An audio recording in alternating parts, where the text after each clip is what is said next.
quoting, Bible reading, God believing, truth speaking, American. This MAGA season, Democrats committing treason. I know they think it's sweet, but you don't know who you dealing with. This for free thinkers only. You ain't got no membership. They free. General Flynn out the cage, cause he innocent. Barton Roger Stone, cause the run know that he innocent. We need to kick out every single illegal immigrant. Mandatory voter ID laws we need to implement.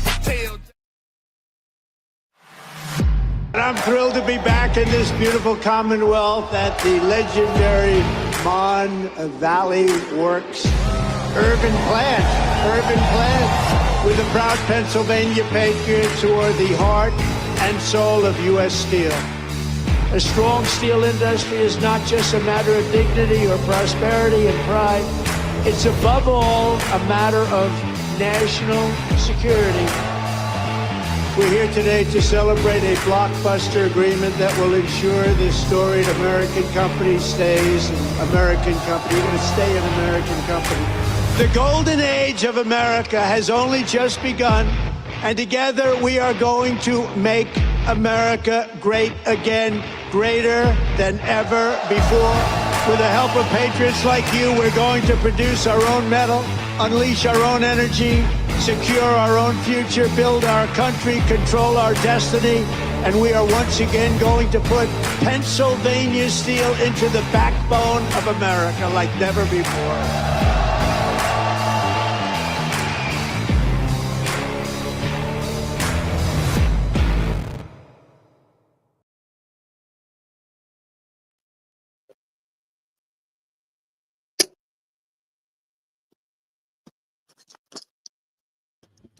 All right. Hello, everybody. Welcome to the Unrelenting Political Corner. How's it going, everyone? Hi, Jimmy. Good evening, Ruby. How are you doing this evening? Doing good. All right, so we need to go ahead and address the elephant in the room while everybody's logging in. Let's go ahead and tell them about your sunglasses before everybody starts asking. Yeah, so life hack. I suffer from a lot of migraines, and this is the week, especially with the weather. Every single time it rains and there's a storm, and that's the season right now in Florida, I get migraines almost every single day. But the show must go on, and I'm not going to compromise on my lighting situation. So I said, let me just put some sunglasses on so I don't have to bother my eyes, and it's just going to have to work like this. No, she's not being abused or anything like that. I took them off just for Jimmy so that no rumors could start swirling. Yeah, exactly. Good evening, everyone. Welcome to the show. Thank y'all for joining. Go ahead and share the program, on your social media if you want others to see it. It's been a crazy week. It really has. And I've already seen somebody in the chat say something about Enoch taking a week off. Yes, so tonight there is no news blast because Enoch is apparently doing some type of MAGA palooza down south, and he's from Michigan, so he's traveling down south. So he's done no news blast. So hopefully he'll be back on track next week, and so we can get back to doing some news blast. Or I may try to find somebody else that's doing something similar. But Enoch's great. I love the news blast, and I was disappointed when I looked this evening and I was like, crap, there's no news blast. So, but we still got information for you, so don't worry about that. Oh, yeah. I mean, we have enough news. Enough this past week. Has been crazy. So don't worry. We are going to definitely get into it. And that'll leave us also more time for anybody who wants to hop on and give us your perspective, your opinions about what has been happening recently. I know a lot of people are going to be opinionated, and that's a good thing. You know what I'm saying? Like, it's time to get real. And I have a big announcement too. I told Jimmy. What's your announcement? What's your big announcement? Everybody, are you ready for my big announcement? Let me know in the chat if you're here. Come in the chat right now and let me know if you're sitting down, because I have a huge announcement to make. Make sure you're sitting down so that your knees don't buckle when I give you this news. But I have big news. I'm all ears. All right, guys. The big news And I don't know if this might be a shock or a surprise or whatever. I don't care. But I am here tonight to let everybody know that I am stepping off the Trump train. I am done with Trump. And that might be surprising for some of you guys because a lot of people take me for a MAGA or a Trump supporter or whatever. You know what I'm saying? People are going to come up with their own stuff. But I am here to tell you that for certainty today, as I am feeling today, I'm done with him. I'm angry and I disagree with 100% of the things that has been happening this past week. So yeah, the real love says what? Jane says, Ruby, what did you say? What? Let's just say this too. There's a lot of people that have been feeling similar. There's a lot of people that are on X that were supporting Trump and they are turning against him. And there's a lot of other influencers out there, a lot of digital soldiers, just saying what they're saying is that a lot of these folks that were, quote, on the Trump train are being exposed and for what they really are. So, and as we've seen through the progression of the show, my views have changed on some things. Ruby's views have changed on some things, and it's still an evolving process. So I'm just saying she may feel that way now, but who knows? Things could change. You never know. But oh yeah, we're gonna talk about the reasons why because it's literally everything that has been happening in the news this past week. I mean, I did write it in the title: "No King's Protest, the Military Parade, Israel versus Iran, and more." I mean, Trump. If you've been paying attention, and if you've been paying attention to my show, you guys already know majority of my politics and my stances. And what Trump has been saying recently has been 100% like against those things, and I'm upset. And I've told you guys from day one that every single time I disagree with Trump, I will say it and I will be upfront about it.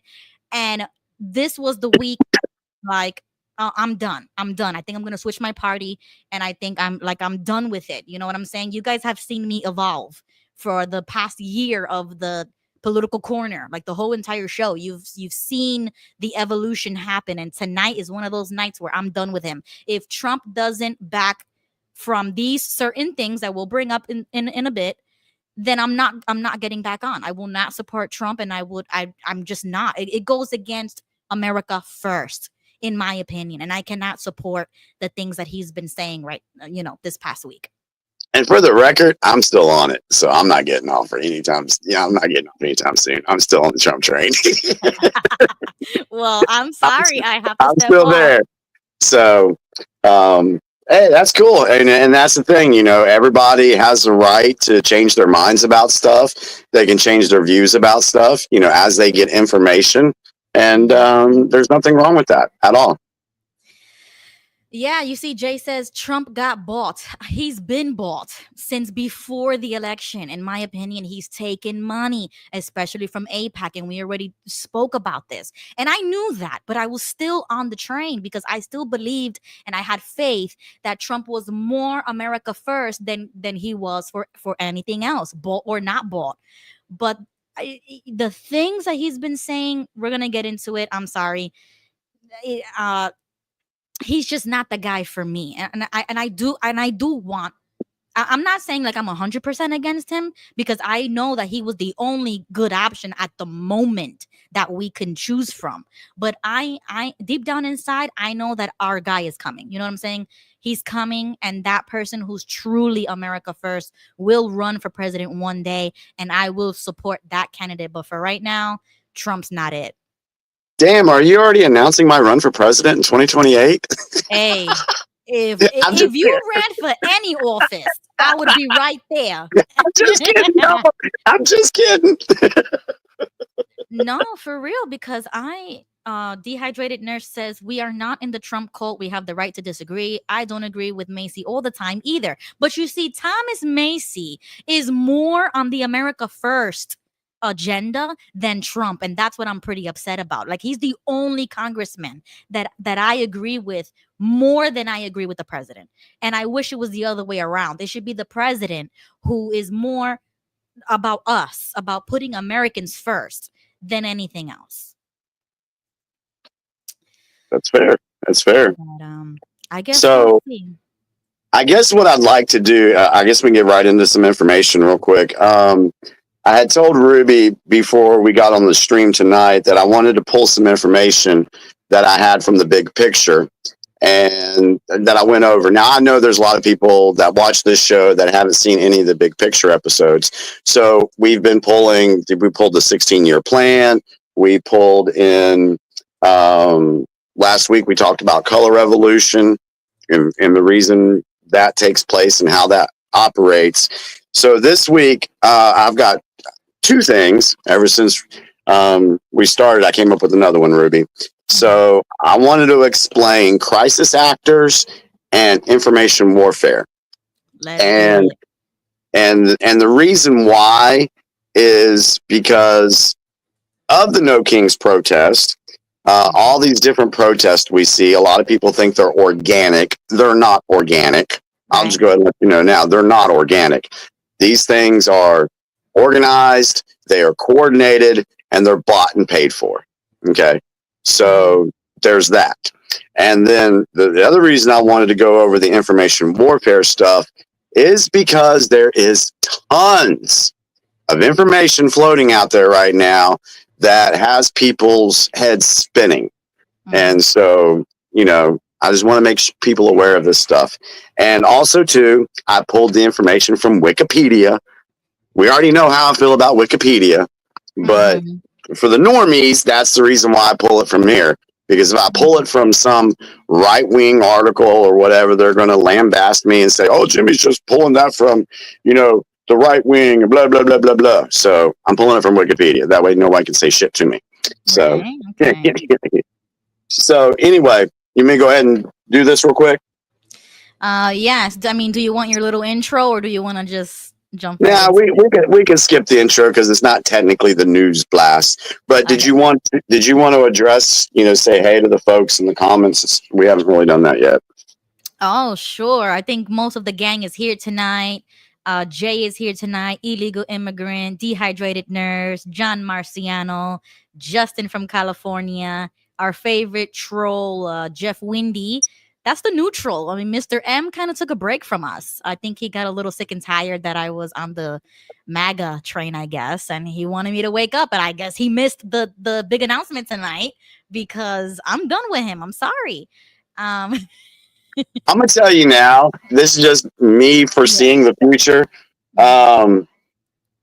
We'll see how it happens. But first, I think you'll change your mind later. This is the problem. I love Trump. He was the best option that I could, with my conscience, vote for. But since the beginning, he was never the guy. You know what I'm saying? Like the person that I wanted, the ideal person that I wanted. Yeah, but because you like some of the third party candidates. Exactly, which is why I was like, damn, like I felt like I should have just went with my gut, switched to my party, and voted for Randall Terry. And if you've seen me in those past streams, I've said those things, how much I've liked the guy, how much I felt like I agreed with more of the values of the Constitution Party. And that's why I felt like I cannot call myself a Republican. I can't, I'm not one. You know what I'm saying? Like it was very conflicting, but that election was very stressful. And I was like, I need to vote for Trump. Right. So I think the fear, the stress of that election, it pushed me to vote for Trump. But in reality, I never really wanted, it's just hard to explain. But anyway, yeah, I understand. Yeah. I understand. And okay, good. Totally respect your opinion on this and decision on this. Yeah. So we're gonna, let me see. Doesn't mean I'm just gonna throw off and go F this show and just leave. That's not happening. No, of course not. Hi to Roy in the chat. A new name that I see in the chat. And Steen says, I missed the train altogether. Listen, that train was moving fast. And I felt like I need to get on this because I don't want to regret not voting for Trump and then he loses. You know what I'm saying? Like that was the fear. I felt like I had to vote for him. Like it was a life or death situation. And it feels like every election is like that. And I'm sick and tired of that too. So, anyways, I'm gonna explain more in detail after Jimmy gives his information. We're gonna explain more in detail. So, All go right. ahead, Jimmy. And I'll have about, of course, about 9:25, 9:30. I have to say bye to my wife. So I'll Oh, that's step right. out for a second. So let's go ahead and look over the definition for information warfare. If you've been following me on Facebook and watched the show, you know that I have said that we've already been in World War III for a while now. Mhm, And it is an information war. It's not a mhm, shooting war. mhm. And you can tell that there's entities out there that have been trying to suppress information. That is Right. why a lot of us got censored. That's why a lot of us got kicked off of Facebook, because Mhm, they did not want information getting out. And mhm. so this is what Wikipedia's definition for information warfare is. Information warfare, as different from cyber warfare that attacks computers, software, and command control systems, is a concept involving the battle space use and management of information and communication technology. In parentheses, that would be ICT. So I'll mention that later so you'll know what ICT is. Information and communication technology. In pursuit of a competitive advantage over an opponent. Information warfare is the manipulation of information trusted by a target without the target's awareness so that the target will make decisions against their interest, but in the interest of the ones conducting the information warfare. As a result, it is not clear when information warfare begins, ends, and how strong or destructive it is. Information warfare may involve the collection of tactical information assurance that one's information is valid, spreading of propaganda or disinformation to demoralize or manipulate the enemy and the public, undermining the quality of the opposing force's information and denial of information collection opportunities to opposing forces. Information warfare is closely linked to psychological warfare. And so Mhm. if you were a JW, then you know about psychological warfare. The United States military focus tends to favor technology and hence tends to extend into the realms of electronic warfare, cyber warfare, information assurance, and computer network operations, attack, and defense. Most of the rest of the world use the much broader term of information operations, which, although make use of technology, focuses on the more human-related aspects of information use, including social network analysis, decision analysis, and the human aspects of command and control. So here's an overview. Information war has been described as the use of information to achieve our national objectives. According to NATO, and we know how I feel about NATO, information war is an operation conducted in order to gain an information advantage over the opponent. Information warfare can take many forms. Bullet point: television, internet, and radio transmissions can be jammed. Television, internet, and radio transmissions can be hijacked for a disinformation campaign. Logistic networks can be disabled. Enemy communication networks can be disabled or spoofed, especially online social community in modern days. Stock exchange transactions can be sabotaged, either with electronic intervention, by leaking sensitive information, or by placing disinformation. The use of drones and other surveillance robots or webcams, communication management, and synthetic media. The U.S. Air Force has had information warfare squadrons since the 1980s. In fact, the official mission of the United States Air Force is now to fly, fight, and win in air, space, and cyberspace, with the latter referring to its information warfare role. As the United States Air Force often risks aircraft and air crews to attack strategic enemy communication targets, Remotely disabling such targets using software and other means can provide a safer alternative.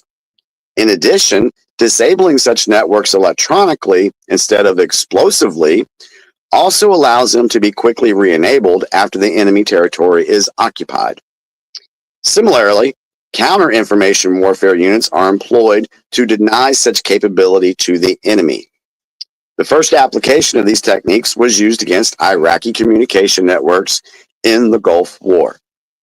Also, during the Gulf War, Dutch hackers allegedly stole information about U.S. troop movements from U.S. Defense Department computers and tried to sell it to the Iraqis, who thought it was a hoax and turned it down.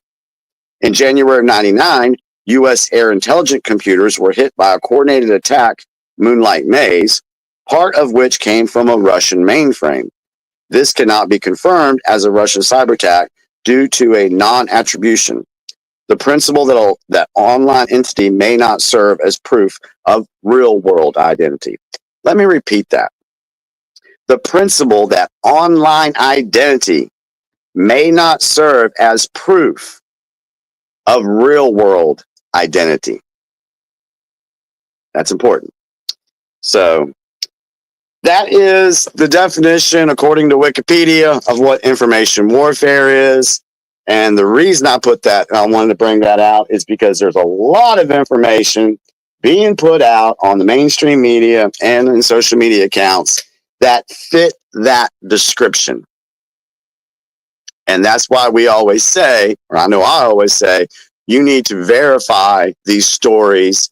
And I put a post up last night on my Facebook page to quit reacting emotionally. Too many people are reacting emotionally to all this information come out.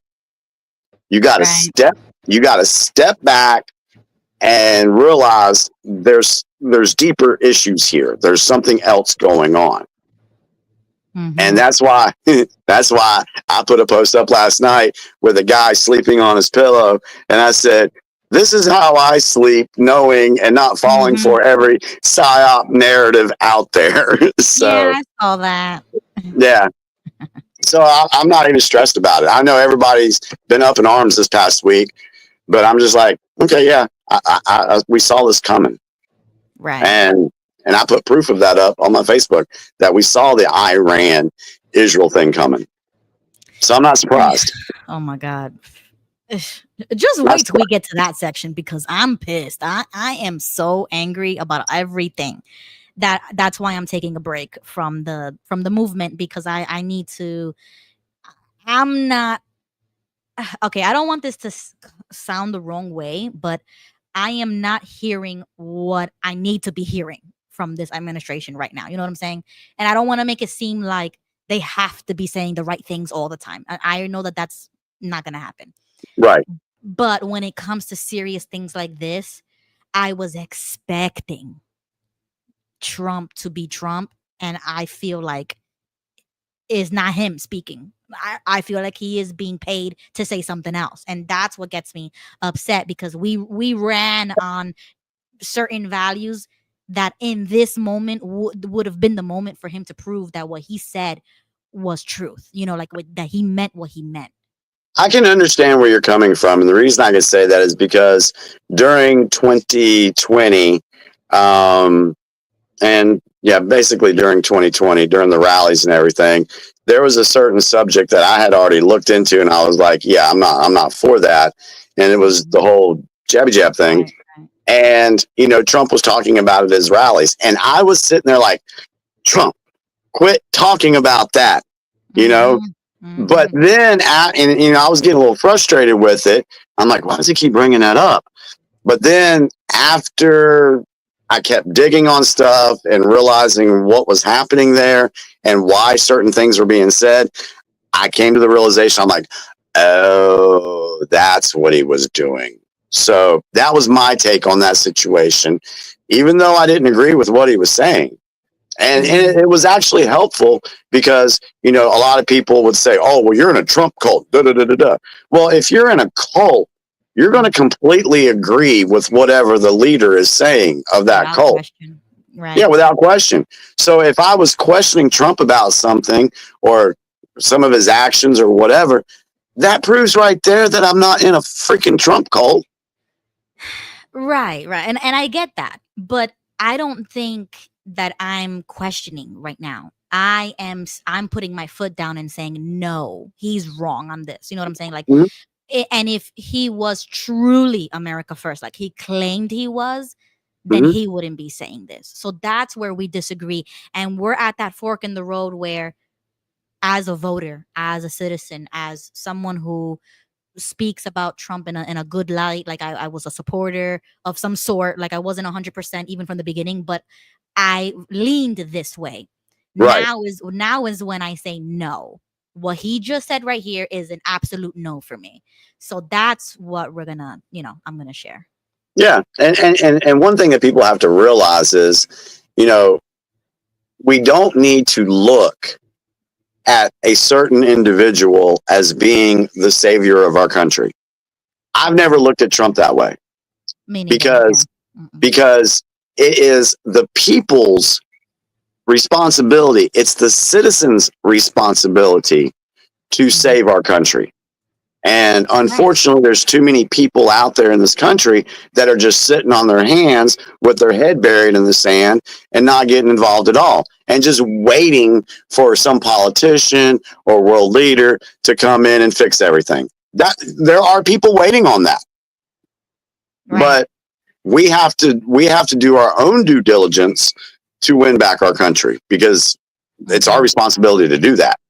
Yeah, and it is also our responsibility that when our whoever the president is does something that the people are against, we need to protest that. We need to let them know when we do not agree with something, and it Yeah. has happened before. A lot of anti-war protests have been, even before I was born, where they Yep. really believe that the president was wrong in this, that you bring the troop back, or whatever it may be. So that's where I'm at right now. I'm like, no, I completely disagree with this. And even if he does go along with it as the president, I can't do nothing about that because he Right. already is the president. And if it's legal for him to do so, or if he signs a bill that I disagree with, he's gonna sign it regardless whether I like it or not. But we have the power to voice those disagreements and to pull back our support when we need to, because that's the right thing to do. And it's okay to be honest about that. That's why I'm going to showcase that tonight. Yeah, too many people forgot how to fight for their freedom because freedom does not come. They're not just going to give it to you. Right. You know, you got to fight for your freedoms. And unfortunately, the average United States citizen has forgot how to fight for their freedoms because we've had it so, I'll put it in quotes, because we've had it so good for so long. Okay. You can argue that or question that. But most people feel like, as long as like there's a guy, he comes on here towards the end of the show, Marcus Julian. He says, as long as you've got football, gambling, beer, movies, celebrities, people don't care. Exactly. That's the problem. But we're getting to a point where we're just about at the precipice and people are going to have to make a decision on whether they want to fight for the country or sit on their hands. Exactly. So that's where we're at right now. And I don't know. Jimmy thinks I might change. Let's see in the future. I mean, if I start hearing good things again, I might get back on that train. But right now, Let me go ahead and write this down. What's today's date? June 6th. today's June, day, June 2025. 16th. I told Ruby she would change her mind eventually. We'll see. I'm writing it down. To make me laugh. I've literally written it down on my little pad here. So, all right. So let me go check on my wife real quick. Y'all can have open discussion. I'll be back, and then we'll do crisis actors, and then we'll get into more stuff. What you have? Okay, cool. So All I'll right. bring you back to stage when you come back. You guys. All right. All right, guys. So it's just me right now. We're gonna wait for Jimmy to come back. I'm gonna read your comments though. The deep dive. Welcome to the chat. You're over there laughing. Jeff Windy says if he runs in 2028, I'll vote Kanye West. Absolutely not. Joseph says Tulsi Gabbard had intelligence that Iran didn't have nuclear weapons, but Trump was dealing with neocons in his cabinet who pro-Israel, or I should say the Zionists. Yeah, exactly. Which I'm totally against, but you guys already know that if you've been watching long enough. You guys know. John Marciano says Jimmy has points. He's right on this. All right. All right, I'm scrolling up. The deep dive says, "Good for you, Ruby. Proud of you." Yeah, we're gonna really dive into the details of why I'm feeling the way I'm feeling, and let me know if you guys feel the exact same way too. I'm gonna put the link out. People can join the stage. I recently started joining the live chat section of Diaz's. He has his own YouTube channel and he goes live. I don't know if it's almost every night or something, but I've joined a couple of nights. And tonight he's getting political. So of course, you already know I joined the chat. I started, Twitter fingers came out. But I told him I really want him to come back on the show because there's just too many ideas that I have. I just can't type them all out. So one of these days, the SS is gonna come back. I hope I'm pronouncing his name correctly. But he is going to come back and we're going to definitely recap all of these conversations and bring it back up because, man, there's a lot of things changing. Let me see. Let's see. Lisa. Hi, Lisa. Tulsi as DNI was not invited to Camp David, but was in the meeting today. Okay, interesting. Steen says Iran doesn't have nuclear weapons, but a nuclear program to develop them, and they will use them.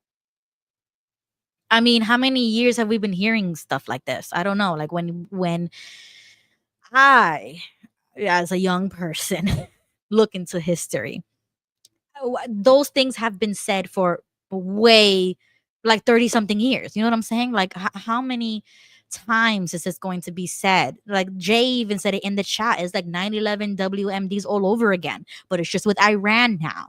You know what I'm saying? So I don't know. I hope you guys can join the show and give me your thoughts about this whole, Israel versus Iran. I mean, it's gonna get nasty in a few minutes. Dallas, hi Dallas. He says don't like the Zionists because of their evil, because it's all loyalty to the party or to the state or whatever they call it. I don't know. But yeah, I agree. Hi Jane. Jane says Iran and Israel using drones and planes and fighting now. Yeah. It's been going on for what, like 4 or 5 days now? Steen says, yeah, I've been hearing that forever. You are right, Ruby. Same as Iraq. Lie, maybe. Yeah, it's just like, how many more times are we going to be hearing this? This is the same old playbook that they use to get us involved. And that's exactly what I've said from day one. We should not be getting involved into any foreign disputes or anything like that. Okay, I think Jimmy's back. Hi, Jimmy. Hello. Did I miss anything? I mean, not that much. I was just getting into the chat. And just to let you know, if my voice fluctuates or whatever, it's because my head is pounding. So I have to tone it down a little. Okay. But you guys are fine. I got my volume all the way down. You guys can, oh, I'm your daddy came. Listen to your daddy. Stick around because I am so upset with you right now. No, I'm just kidding. Listen, I am done. Oh, welcome, Raul Havana. Welcome to the chat. Trump 2028.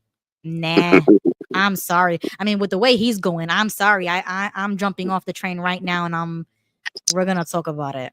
I hate to giggle. I'm sorry. I've seen this happen before, and I've seen people, change course again. So I foresee it happen. I will change course if he changes course. Okay, if Trump turns around and says the right things or does the right thing, I don't care about what he says. He needs to do the right thing. Then I will bring back my support. Okay.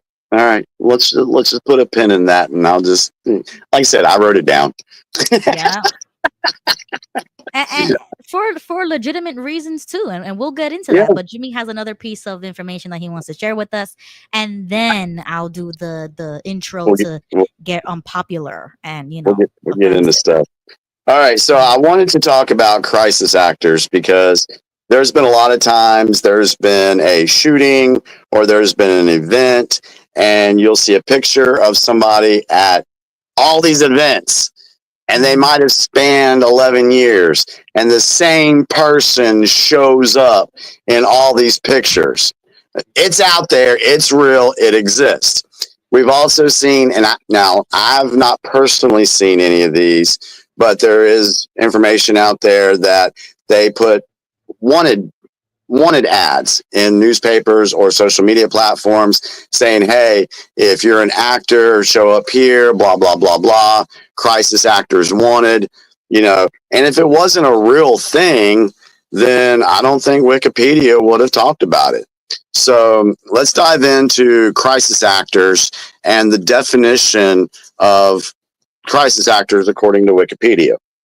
A crisis actor is a trained actor, role player, volunteer, or other person engaged to portray a disaster victim during emergency drills to train first responders such as police, firefighters, and EMS personnel.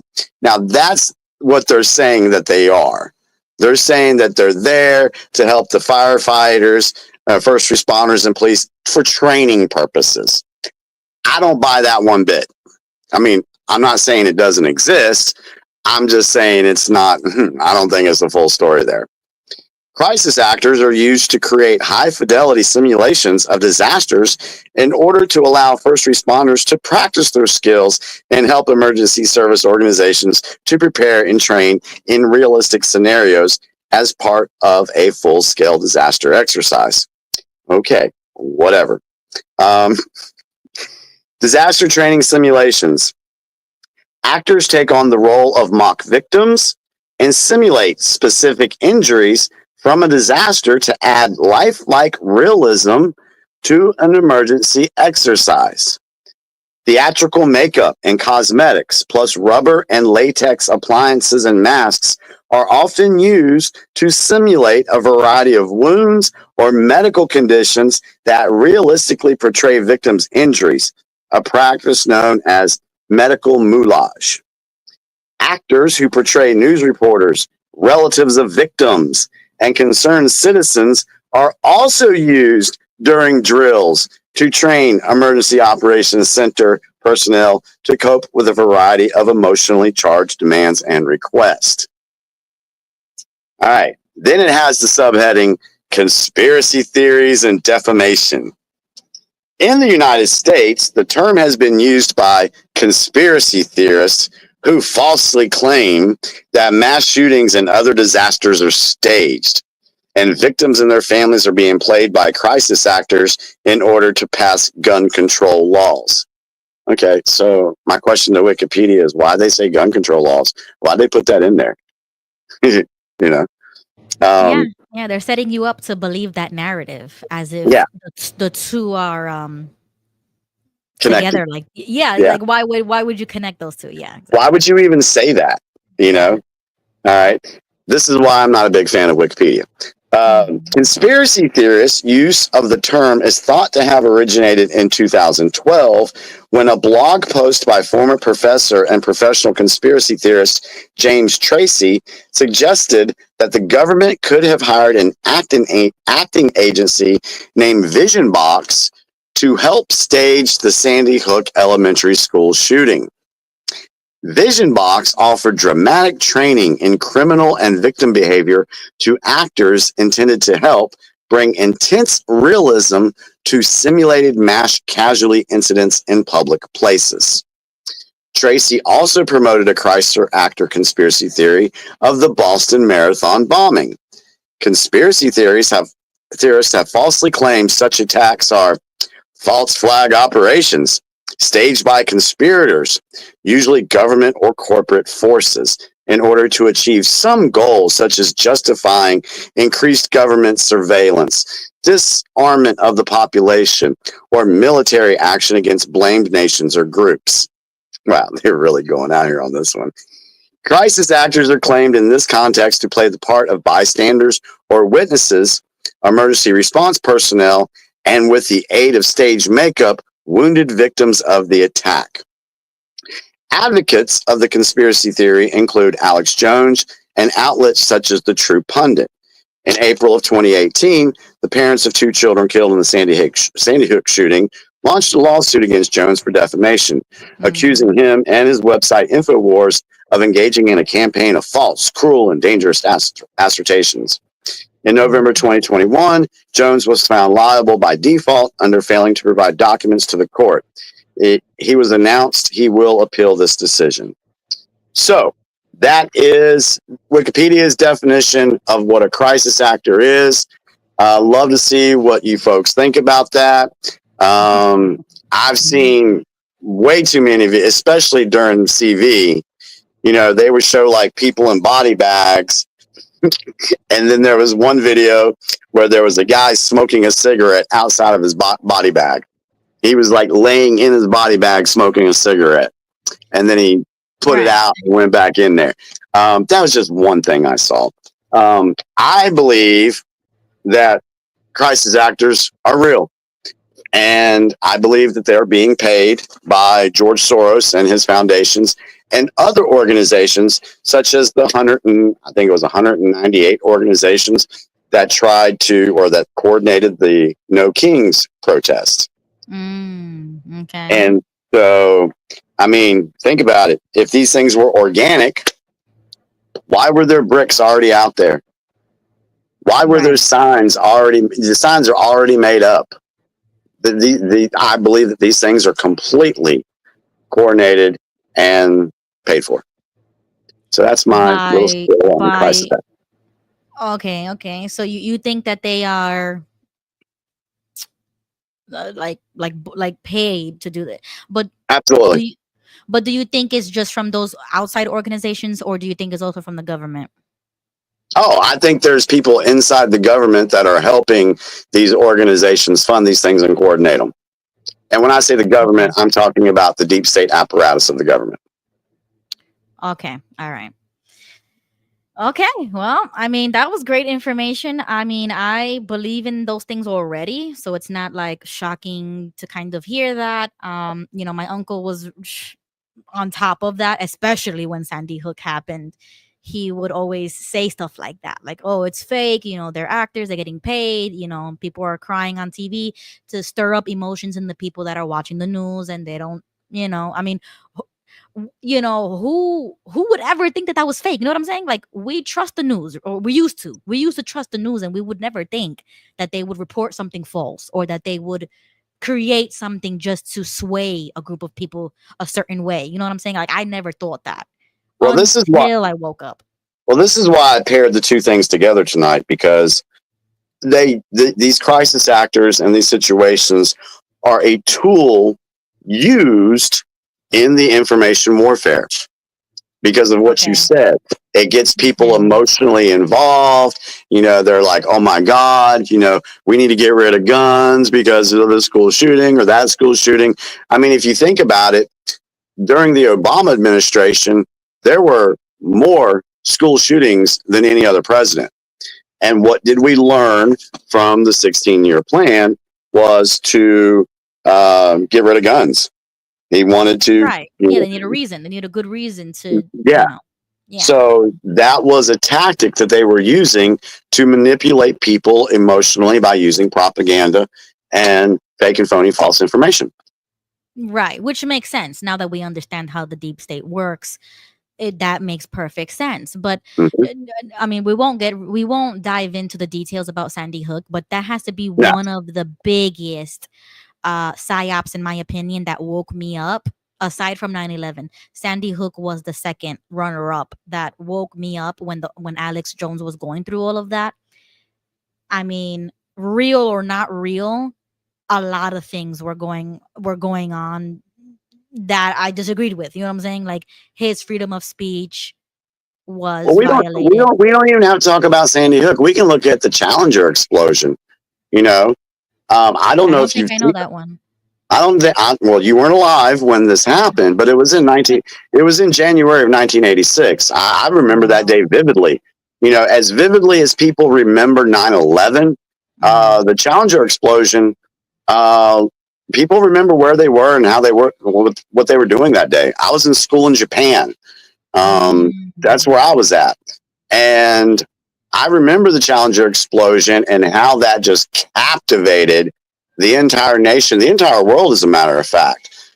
But then after waking up in 2020 and going down all the different rabbit holes, I started seeing videos of these said astronauts that died in the explosion were actually still alive, and they're professors at different colleges and universities and heads of businesses, and they pull their picture up and compare it to the pictures that they had when they were getting on the Challenger, and oh my God, it's the same people. You can look at it, and then you start questioning, like, did they manufacture that? You know, did they fake that whole explosion? And again, I know I say stuff that people are like, oh my God, Jimmy's fucking crazy. I get it. I get it. I don't care anymore. Make your videos, do whatever you need to do. I don't care. So, but, so yeah, there's that. So, you know, what would be the reasoning behind, exploding a Challenger? You know, what was going on during that time to just, you know, divert attention away? I think at the time, Iran-Contra hearings were happening. There were a few other things happening as well. Maybe it was for them to get more money coming into NASA. I don't know. I'm just speculating. So there's too many things out there. That's why that's why we talked about false flags, what a false flag operation is, because you got to know how these people are manipulating the masses. Right. And they use real people. They use real emotion, real issues that are going on right now. And in my opinion, they're just exploiting that, because it's easy to infiltrate a group of people like that. It's easy to sway people by telling them something or misleading them. Like, it's easy when people are emotional about something, or they're ignorant to certain facts. You just don't know all the facts yet. And until you get that, then you can make a better, decision or form a better opinion. But until then, everybody's emotional. They're angry, or they're sad, or they're happy, or whatever the case may be. So that's why I do try. Like, I've listened to your 48-hour, rule or something that that you always say. So this past week, I've just been listening, and it's like strike one, strike two, strike three. And that's when I ultimately said, you know what, this coming Tuesday, I'm just gonna make an announcement. I mean, I don't. You know what I'm saying? Like, it sucks. It sucks for me, because it was like, I really wanted this to be right. I really wanted this to be true. I was really passionate. Right. I mean, I am. I'm still passionate, but it makes me kind of disappointed. That's the right word. I'm disappointed right now. So that's fine. Yeah. So we're gonna get into it. Should I roll the clip? We're gonna start early again. Yeah, that's fine, because if we start early, maybe we can end early.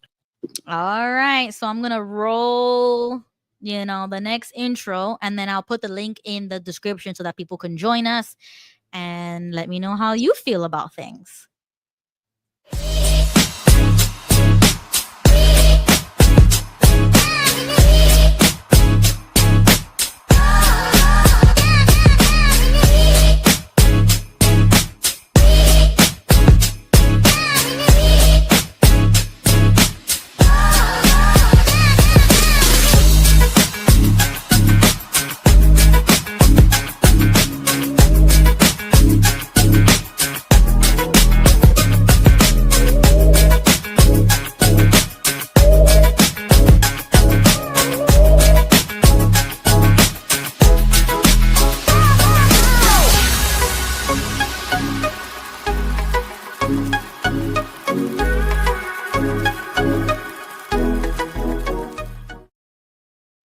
All right, everybody, welcome to the next part of the show where it gets messy. But I think tonight it's not going to get that messy. It's just going to be me explaining why I don't like Trump no more.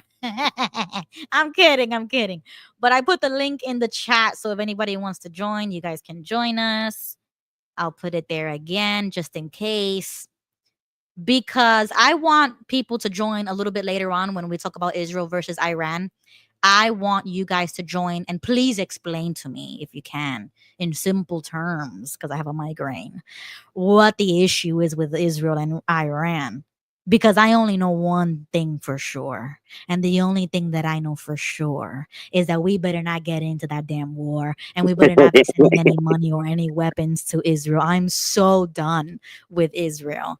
Um, that's all I know. But if anybody has more information about that conflict and would like to share it, definitely join the stage. Um, Okay, so the first thing I guess is really simple to talk about the No Kings protest, because we did talk about it last week. And I don't know, if you are in support of the No Kings protest, please hit the link and join us now as well. I would like to hear your thoughts about the No Kings protest. I think RFK Jr. and Trump were kind of making jokes. They were mocking the movement, saying that they succeeded, that people were protesting that there are no kings in America. And Trump said, thank you to those organizers, because we still have no king. Um, That was a joke, right? well, that's what I said. I mean, they were joking. They were mocking it because No, people were no, saying that Trump was a king or a dictator. yeah, it trumped that post because I put it out last night on my Facebook page because I started seeing people posting it, Yeah. and I'm like, I hope these people know that this is not legit because I went straight to his Truth Social to Mhm, look for said post, and mhm. it was not on there. I went to his X feed, and it was not on there. So Trump did not put that post out. It was somebody else making fun of it and putting it out. Oh, so you're saying that Trump did not say those words? It No, he wasn't didn't. his Yeah, tweet. yeah. Let's go to my Facebook page All right. and let's read the post for those that may have missed it because Oh, I did put it. Yeah, Trump didn't do that. okay. Hold on. I gotta go to Facebook now. All right, guys, give me just 1 second. I thought it was funny as hell. All right, everybody, we're gonna go to Jimmy's Facebook page. Oh, thank you. All right, everybody, here's Jimmy's page, and you've changed the banner once more. It says "Time to wake up." All right, where's the post, Jimmy? So it should be. I did it last night. You'll see it.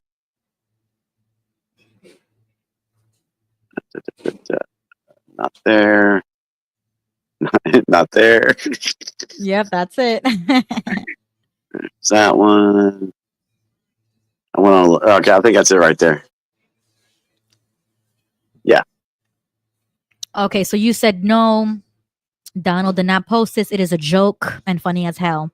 And the picture says a huge thank you to all the No Kings protesters yesterday. I was a I was very concerned the king was trying to take my place, but thanks to your tireless efforts, I am still your president. Great job, all. Okay, Trump did, so Trump did not put that out.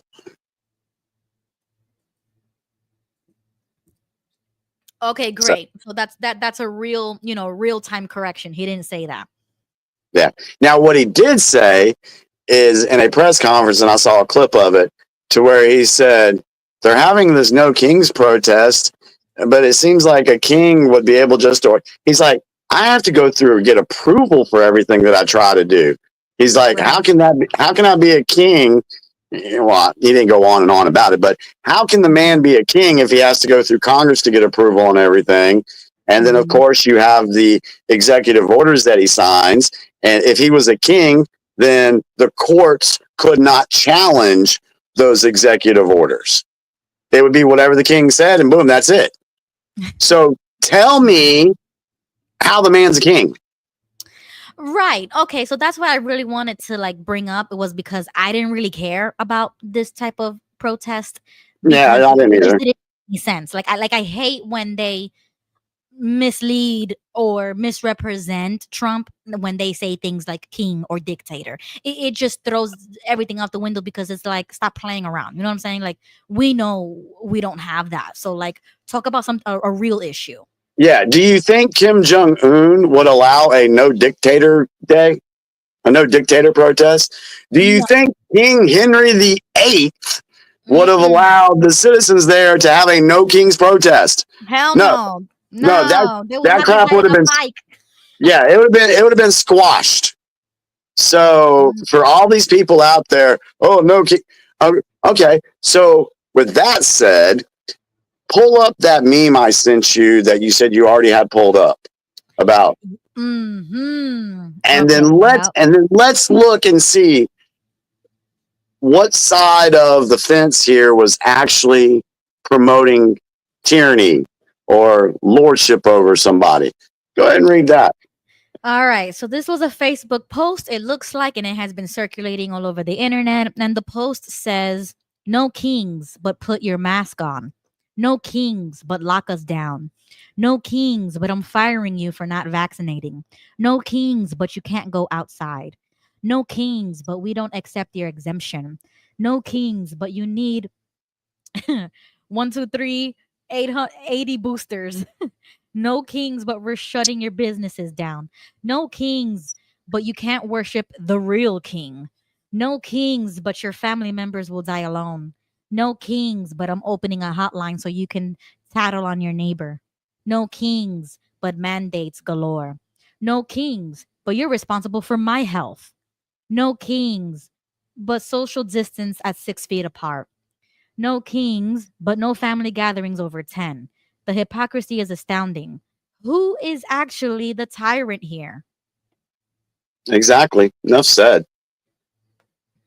Yeah. I mean, they were exerting their tyranny during that time. And the sad thing is too many people fell for it and went along with it. Right. So once again, I think this type of a movement is also targeting people's emotions because they are angry with whatever Trump is doing and they feel as if he's the main guy. They do what he says, like a cult without questioning him or whatever. But please remember, we have checks and balances. We have 3 branches of government to make sure that that doesn't happen. Like, Trump cannot do anything without Congress. You know what I'm saying? Like, come on. Yeah, There's things in place for that. It was just a ridiculous. I mean, I really think that the deep state is actually grasping at straws right now, trying to come up with anything. And I think that this was one of those things. It makes no damn sense. I think And they were also upset about the military parade, which is why I also put that on there because I want to talk about that too. But I saw people saying that that was a display of aggression, like Trump wanted to bring out all the tanks to show. So let's go back and see when they got approval for the military parade. Do you know that the approval for the military parade was done last year under the Biden administration? Really? Yes. Yes. Okay, wait. So do you think that that approval went on whether or not Biden was going to be president, or they thought that Biden was going to win, or Kamala? I think it was, well, you know how I feel about the Biden residency anyway. I think it was all set up there to show the people. But for the public consumption, they talk crap about the parade, but they don't know all the other stuff that I talk about or whatever. But just from what they see, they can go back and look and then be like, oh, wow, Biden approved this back in 2024. It wasn't Trump that approved it. It was the Biden administration. Okay, all right. So for the normies, for the folks that don't go as deep as we do, Ruby, and they just look at the surface stuff, this is what they would see. They'd be pissed off at Trump in a parade, but then they'd be like, oh, wait, Biden approved it? They got the approval under Biden? Right, because they don't know it. Like I didn't know that just now. So once again, it's like if you don't know those things, then of course you're gonna, believe whatever your mind wants you to believe until you get the information, the correct information. And if people didn't know that, if people don't know that, and the media's not going to tell you that, then you're going to get emotionally involved and be like, why is Trump throwing a military parade? What's that all about? Is that about his ego or this? No. Exactly. No, it's not. You're getting emotionally involved because you don't have the right information.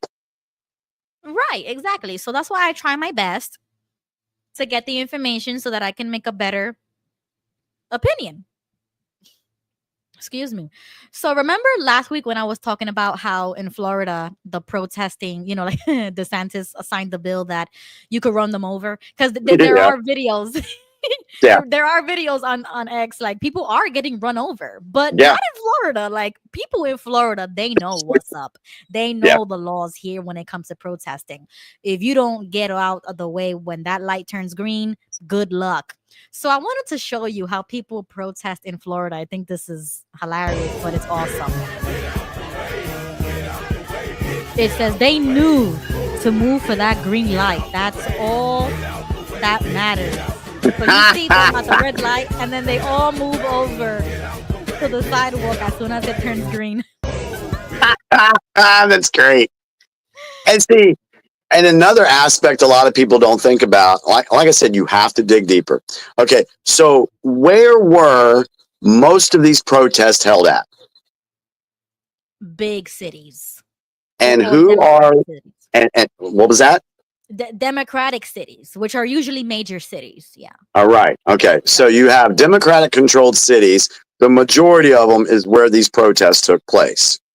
Mhm. And what are they protesting? Oh, get rid of ICE. We Anti-ICE, right? yeah, anti-ICE. Even Kamala Harris said, "Oh, we really need to reimagine ICE. We need to relook at it." And who left the borders open? The Biden administration. What do they use these illegals for? They use them for voting purposes Mm-hmm. and congressional seats. I put up a post the other day that said if all the illegal aliens were removed from California, they would lose, I think, 3 congressional seats and 2 electoral college votes. Mm-hmm. So if they've been using these people to cheat in their elections, because really, does anybody really believe Nancy Pelosi won all these times? Seriously? No. Or Mitch McConnell? No. They've been cheating in these places. So if you remove the illegals, how does that affect them? It affects their ability to cheat and win elections. And Right. And how do you get these people in your back, these politicians, these DAs in your back pocket? Oh, you pay them, George Soros and other organizations.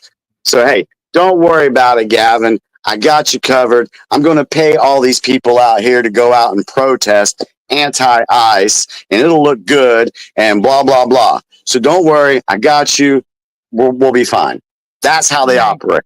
Right. And I mean that's their base. And even in those states, they even pass laws that would help those types of people to vote for them. So Correct. so it's like a circle. As long as you're in the circle, you're fine. You're good. You don't have nothing to worry about. They will get you an ID if you're illegal. They will get you social services even if you're not a citizen. Like crazy stuff like that, right? And then when it comes, oh, go ahead. I was going to say, and to show how they've been doing this playbook for quite some time, let's go back to the Civil War. All the slaveholders who wanted slavery, what were they saying? Oh, well, if you free all the slaves, who's going to pick our crops? Who's going to do this? Who's going to do that? And what the hell are they saying right now? Oh, who's going to pick our crops? Who's going to clean our houses? Exactly. It's the same thing. I know. It's so crazy. It's hilarious to me. I'm sorry. It's just funny because I'm like, how can you not notice that? How similar the whole framework is set up. Like the way it's set up is like the illegals kind of took the place of black people in America back in the day before they were freed. And it's like you just replaced the same minority group that group wanted to move out of. So it never went away. And even black citizens in Chicago, they are on record at board meetings and city hall meetings saying the same thing you just said. Hey, they're trying to replace us with these illegal immigrants. Right, exactly. They've said it. Gosh. Not Jimmy the white boy saying it. It was them. No, yeah, and it's just true. No matter who says it, it's just a fact. It's just true, and that's why it's like certain things like that I don't think will ever go away. That is not something that will ever go away. They will always try to replace that either minority or slave mentality. Is they want to work you for less and they want to work you more. And who else are they going That's to take advantage of?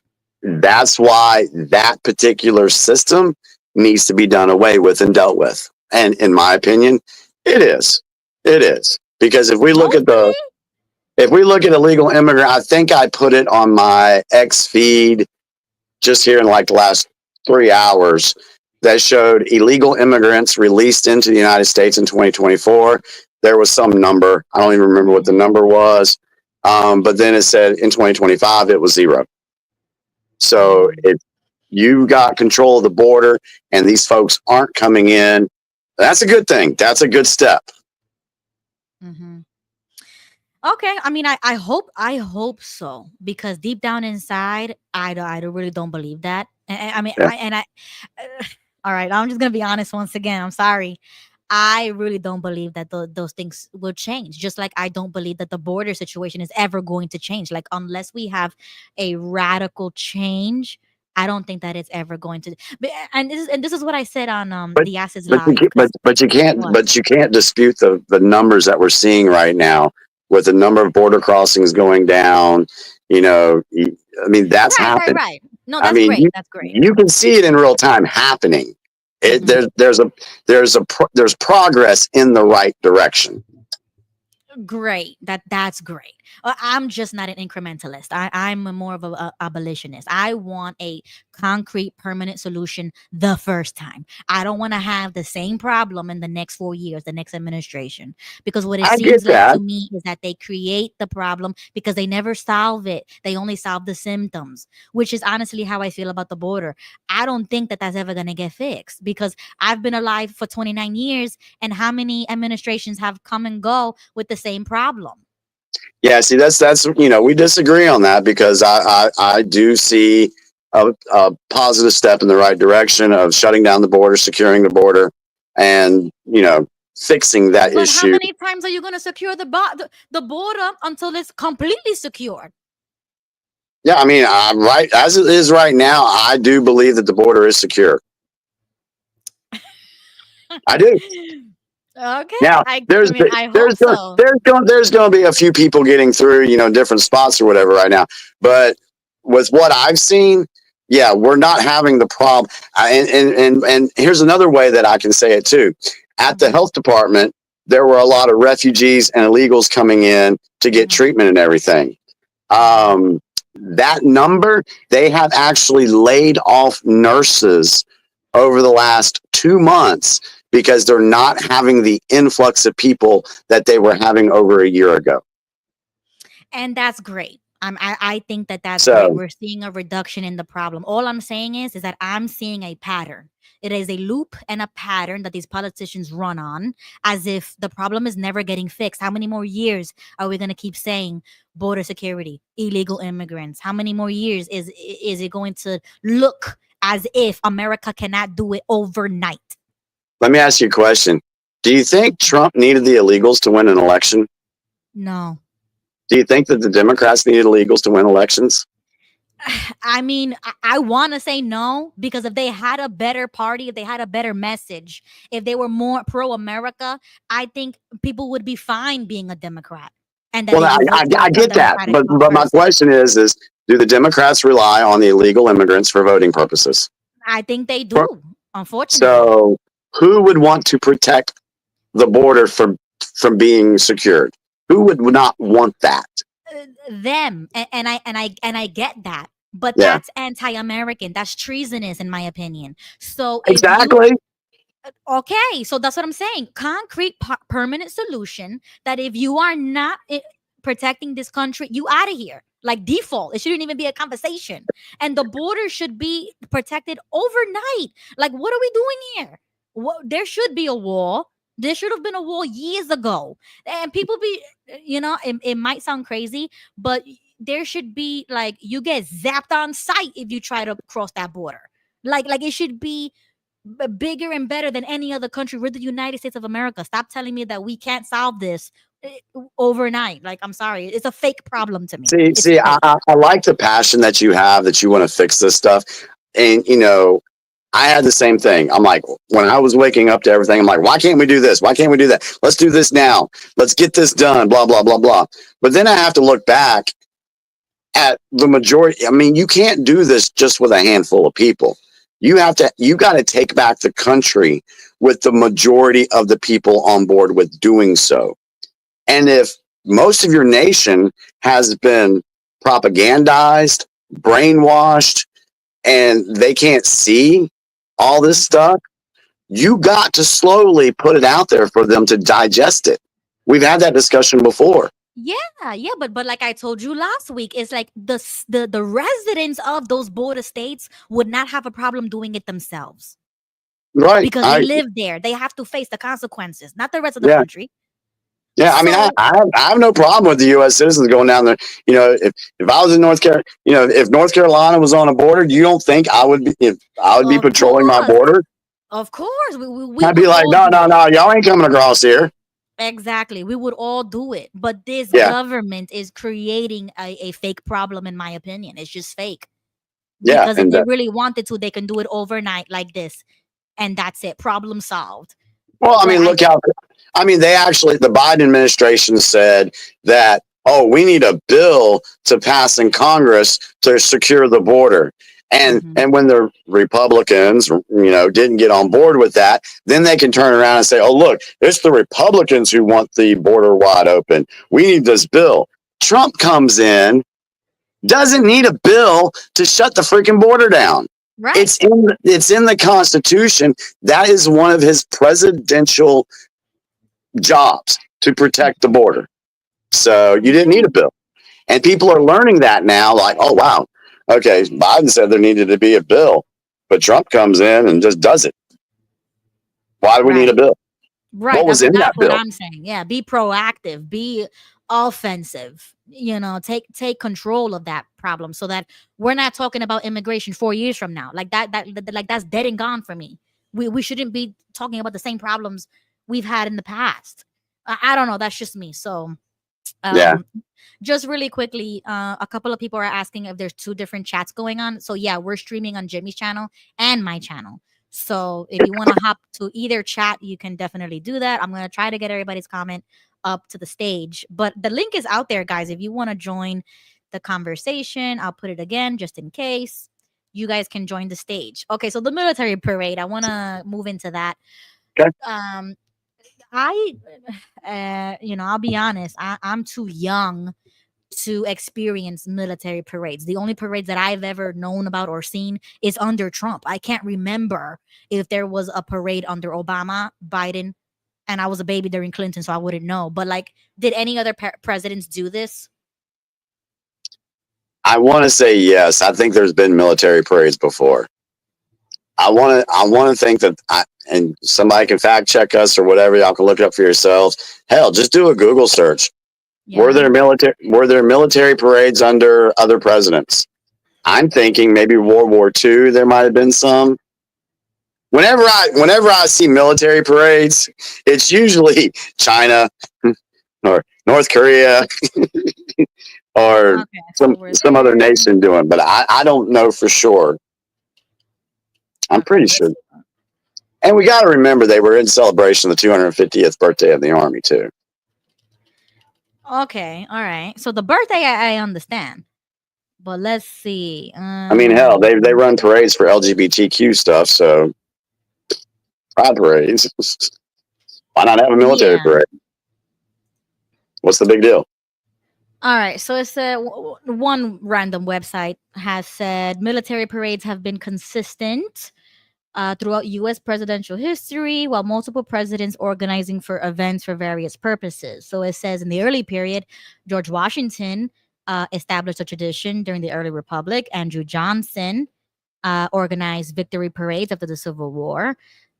Woodrow Wilson did World War I. Franklin D. Roosevelt during World War II.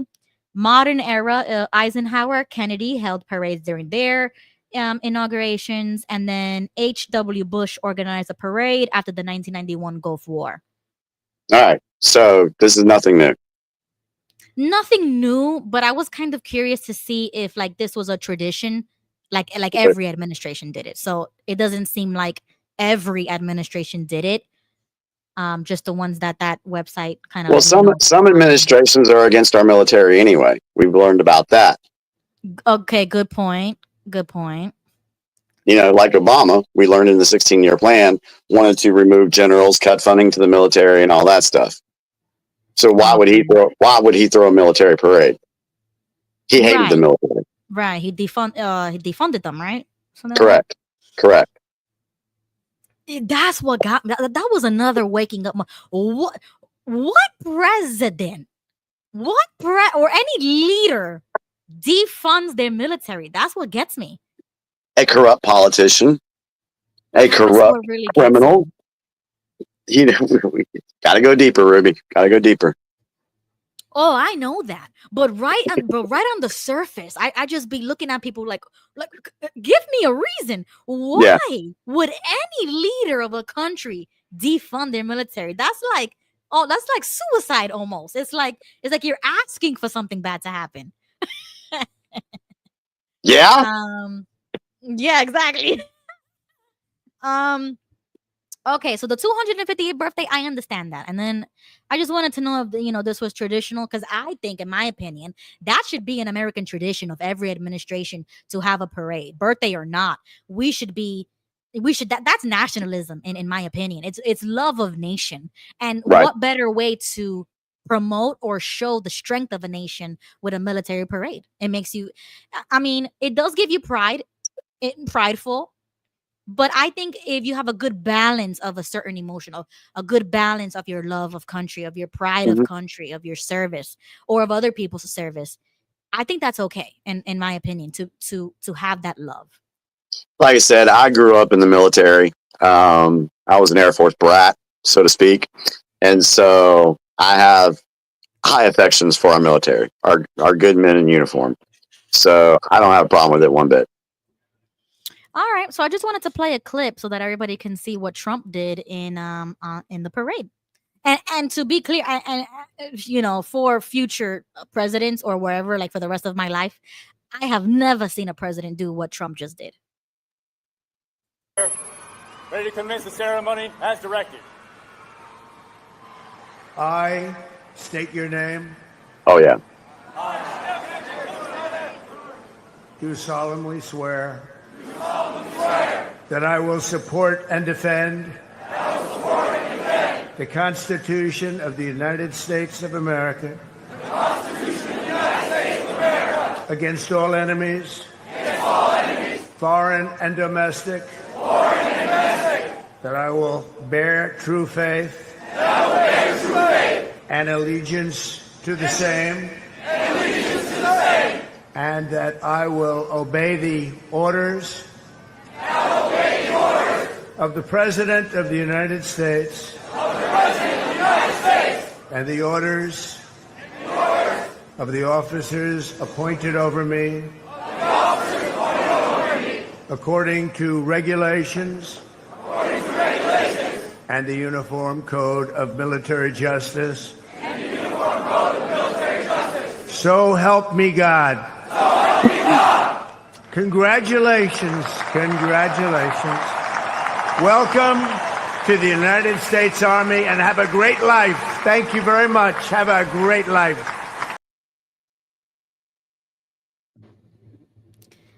Have you ever seen the president do that?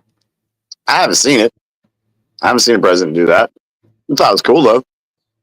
Yeah, I think that was amazing. I loved it. And I've never seen a president be a part of a parade like this. I've never seen a president do the swearing like that. This is the first time for me. So I was just wondering, anybody in the chat, how do you feel about that? I mean, this is great for me. I love it. Think about all the things that Trump has done that we've never seen before. Like, for example, signing EOs at that rally. We've never seen a president do that. Exactly. We have not. We've never had a president that consistently puts out information on Truth Social. Yeah, on Truth Social, Yeah. saying exactly what he's doing pretty much every day. Pretty much. Exactly. Yeah, I feel a little bit closer to this one, or a little bit more transparent. There you go. You can understand in simple terms what's going on in the world, the politics of this country. You don't need to have a degree or be super educated to understand what's going on. He makes it understandable.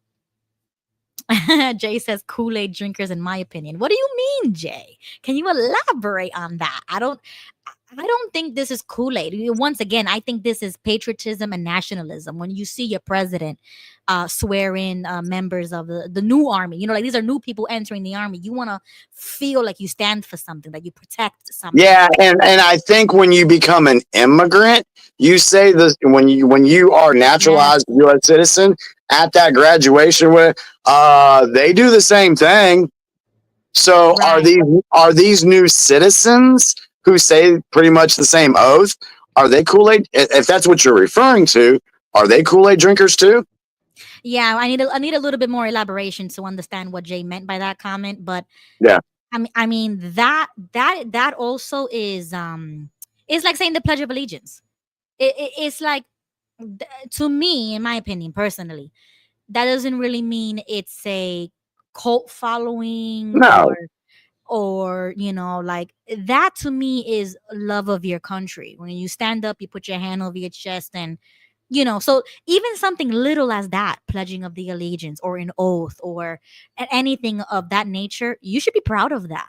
Well, anybody's that views nationalism or being proud of your country, if anybody, even anybody watching right now, view that as something wrong, please don't ever watch the Olympics again and get involved in that. Yeah, I mean, I guess, I don't know. Yeah, if you're not into nationalism, you should never be allowed to watch the Olympics again. Yeah, and there's levels to everything. You know what I'm saying? Like, yes, people do take it out of hand, and they become a little too nationalistic, and it becomes a problem. Right. But we're not talking about that, obviously. So I don't think this is too much of an issue. A healthy love for your country is not an issue. Right. And like the deep dive says, that's an oath to the Constitution, not to the president. Exactly. So that's where we have to bring our mentality back to the Constitution. Yep. All right. So I just wanted to share that. Okay, quick side note before we get into the Israel and Iran. Did you see about the new Trump phone? I'm gonna play a clip, guys. Does anybody know about this? I think I just saw something briefly last night, but I haven't looked into it yet. All right, so let's watch this clip. The new Trump phone. Great to have everyone back here on Trump Tower on this very fateful day, 10 years later. A lot has happened since then, and we're here to announce something pretty special. We've been working for a long time trying to deliver for the American people, for doing something unique for people who'd been underserved. And today we're here to introduce Trump Mobile. We've partnered with some of the greatest people in the industry to make sure that real Americans can get true value from their mobile carriers. A big part of what we've done right now in the world has been focused on technology for people who've been underserved, whether that's been in crypto or anything else. But one of the places where we felt there was lackluster performance was in the mobile industry. And so with Trump Mobile, we're going to be introducing an entire package of products that people can come, they can get telemedicine on their phone for one flat monthly fee, roadside assistance in their cars, unlimited texting to 100 countries around the world, and we've partnered with some of the best to really bring something unique to the American people. So,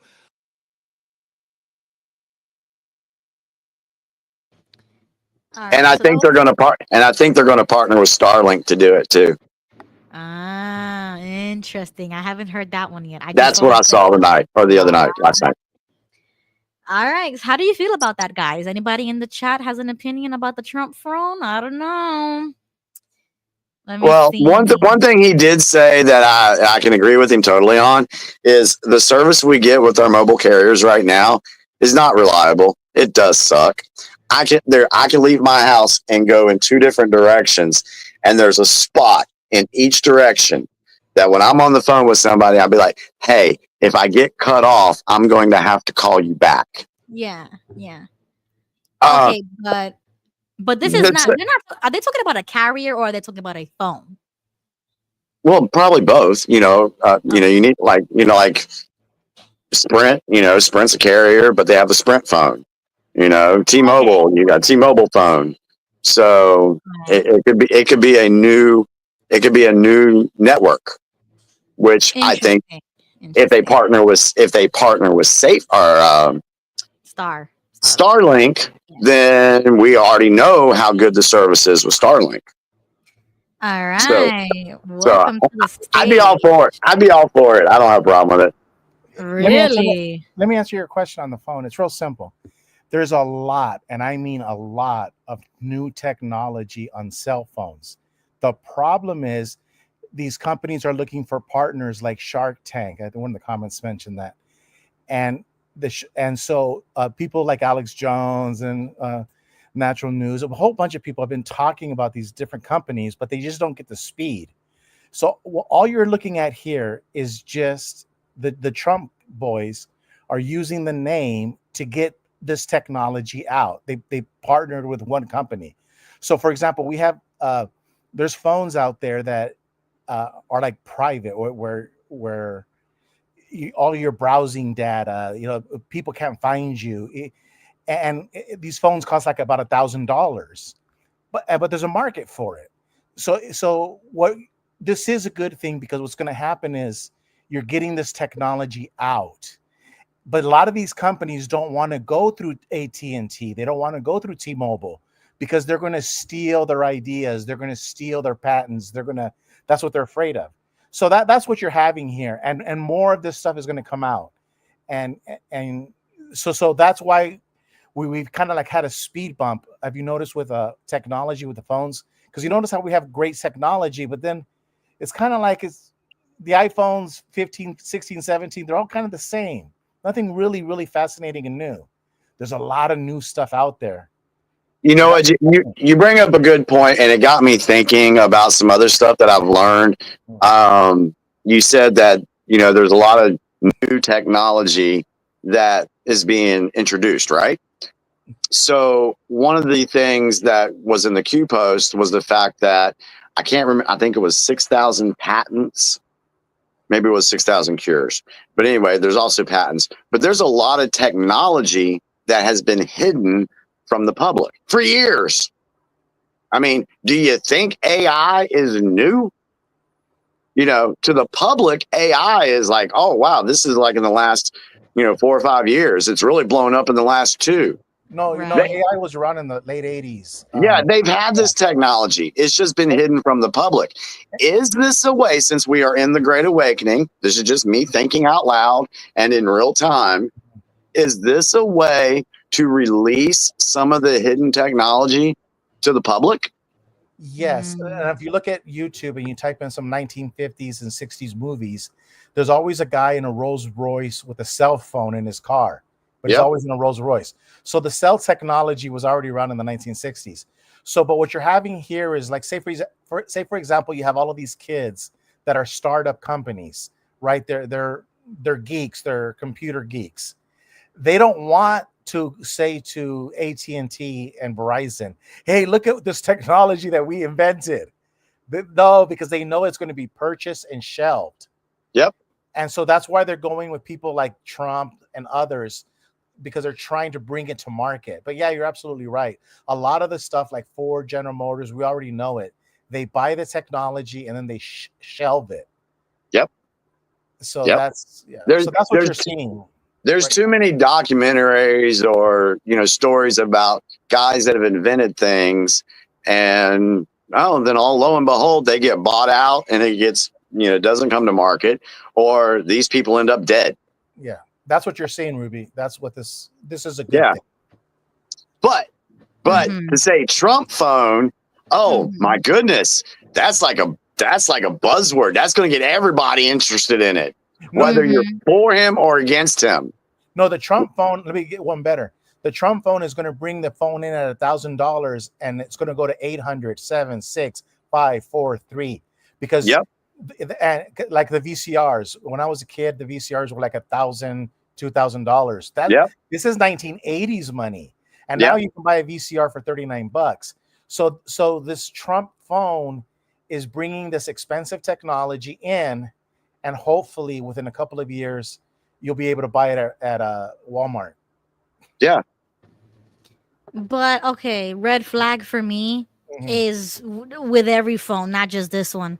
With every internet, with every app, with every device. Mhm. They're watching you. They're collecting data. They're listening to you. They're watching you. I don't think there's gonna be anything different. But I think, like you said, they're using the name so they can get out there more.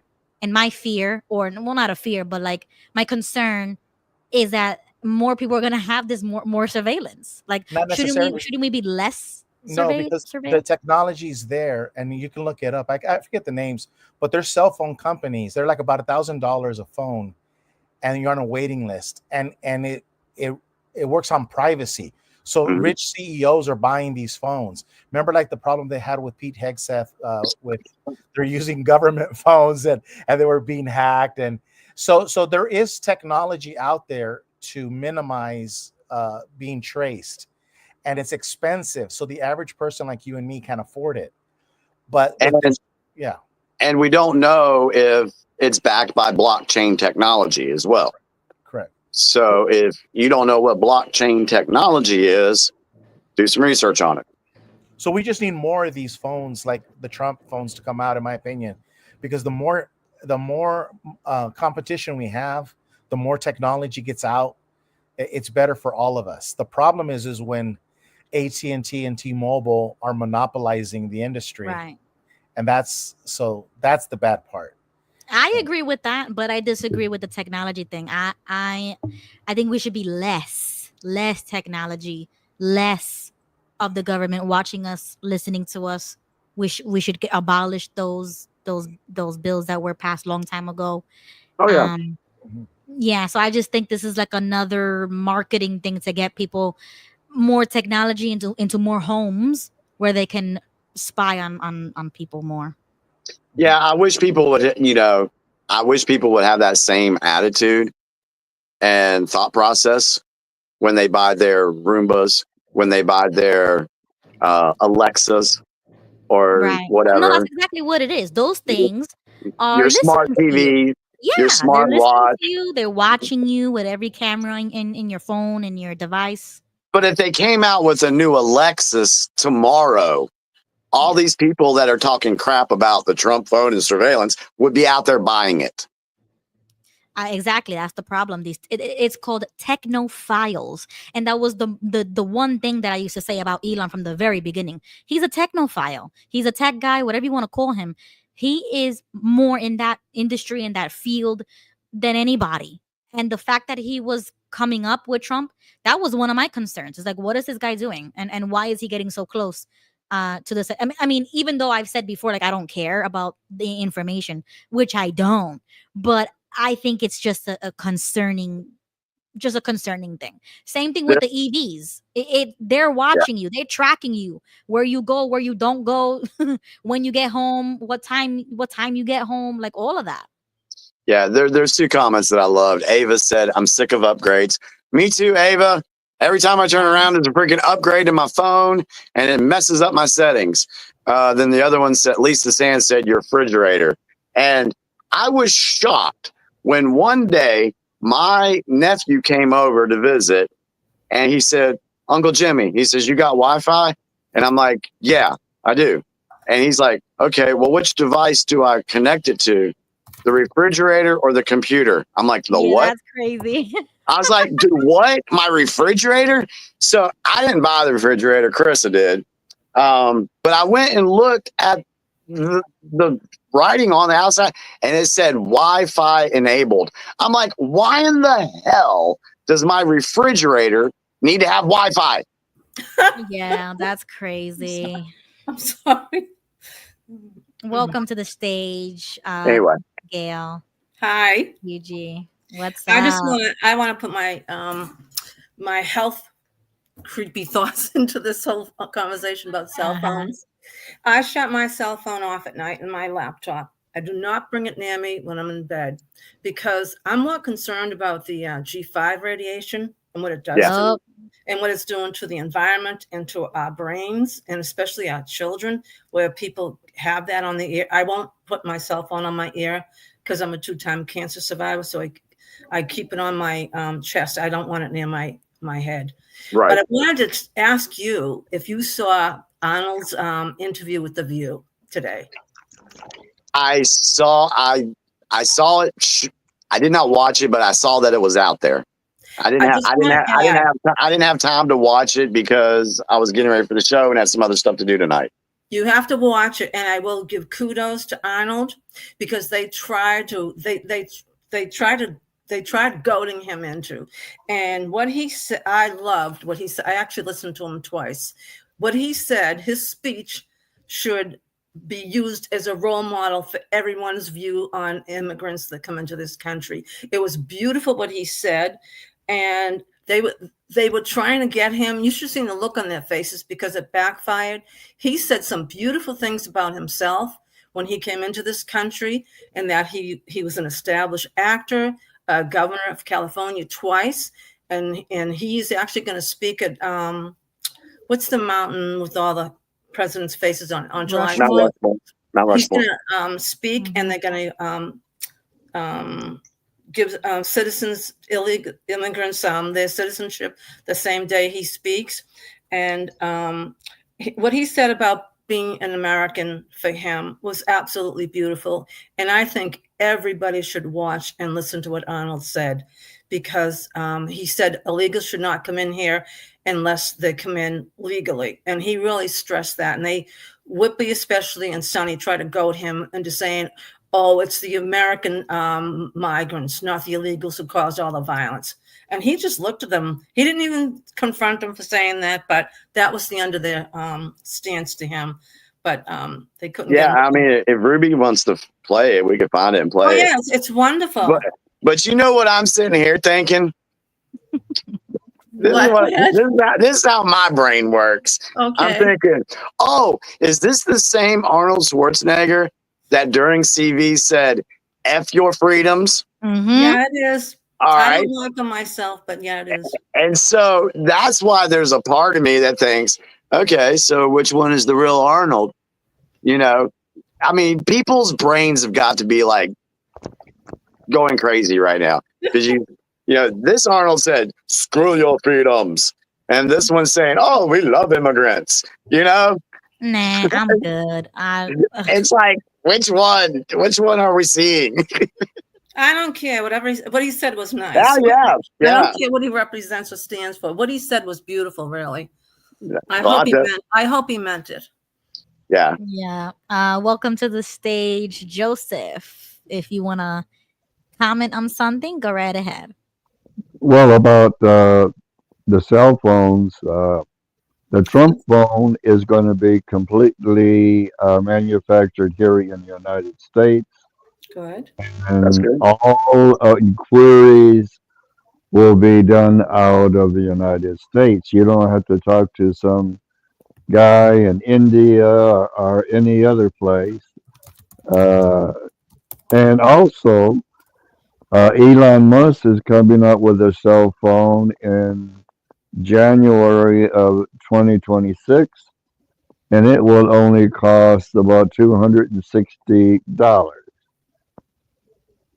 And you only have to pay like $40 a month to be connected to Starlink. Wow. Yeah, that kind of makes sense for somebody like him. I'm just against it. I'm totally against it. I just don't understand, you know, like with your phones now. I mean, are your phones really your phones? Because aren't you leasing them now? Aren't they leasing phones to people?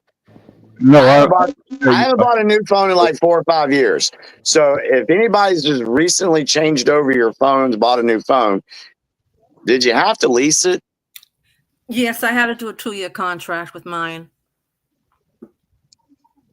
So, Elon's phone, or it's going to be the Tesla phone, it's going to be completely AI. Oh, I don't like Okay. that. I want to go back to, I'm like stuck on this for a second. Mhm. Gigi, on your phone, you got a Mhm. 2-year contract. Now, I remember when I bought my phone, I had to pay for my phone and I had a payment for that. Okay, I get that. But My phone was free because I signed a 2-year contract, and I paid $20 a month because I got a senior discount. And also on your settings, you can shut off your GPS, which I did. I don't use it as a GPS anyway, but I shut my settings off so I can't be tracked. Plus, I have an old phone, so and I don't did really you care if they track. did you read the full contract? No. Of course. Who does?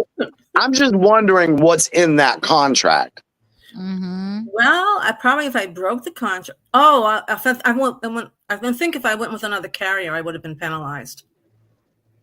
That was my con. Yeah, I couldn't go with another carrier for 2 years. So Well, that's the trouble. If you buy an Apple phone, you're going to have to get a service to use it, either like Sprint or somebody else. Whereas the Trump phone and Elon's phone, once you're there, you're automatically in the system. You don't have to pay, for another system because it's all going to be connected to Starlink. see, I'm sitting here thinking, sorry, y'all, I'm doing a lot of thinking tonight. Freedom of choice. Mm-hmm. If Gigi, if you wanted to say, hey, I don't like this service anymore, and I should have the freedom to change over my service, but I'm going to be penalized if I do so. Does that seem right to anybody? Yes, if you sign a contract. Yeah, I suppose. Yeah, I don't know. Well, it My 2 depends years on is the up terms anyway. of the contract and all the bylaws and all the section 3, section A, B, and dash whatever it's going to tell you. Yeah, I would be interested to see what's actually in that contract. Just curious. But I think that doesn't even matter. I mean, what freedom of choice to be surveilled by one carrier over the other? That's the bigger issue here. The government is watching and listening to you with these new technology, old and new technology, and they're even passing bills to make it legal for the government to spy on you, which we already know after 9/11. So if we want to change that, then these new technologies wouldn't mean anything to me until we get the Patriot Act and others like it. If there is any others like it, we need to abolish them. I agree with that. I agree with getting rid of anything out there. Well, like the Patriot Act, get rid of it. Yeah. Yeah. So new phones, Do old you know phones. what the Trump phone is going to cost per month for all the services? I think It's I saw like 49. $45.47.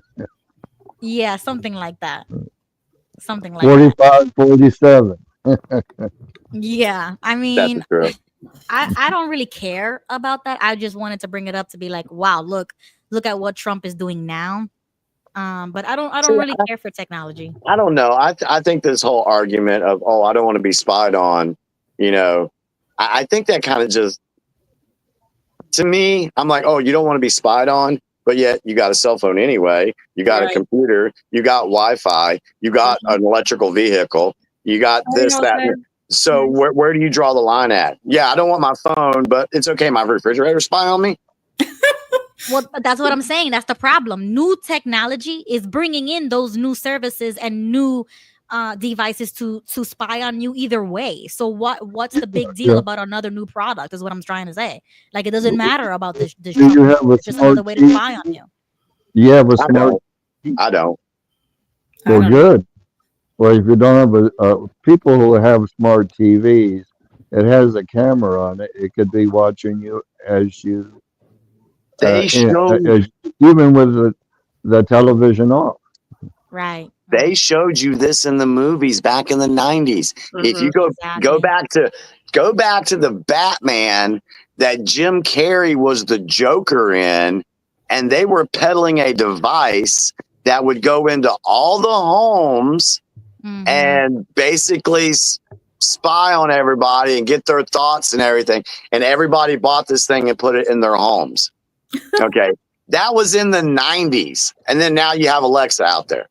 Yeah, Yeah. exactly. Well, I'm I'm sorry. personally against it. Sorry, Gigi. I'm just saying, like, I'm against it. I'm more traditionalist. So I'm like VHS type. I'm like those TVs. Yeah, I mean, That, I'm like cool. that. That's fine. What about bundle services? Don't you have? They always trying to get me to bundle my service with my cell phone to have my internet and my Wi-Fi Yeah. and my That's cell true. phone.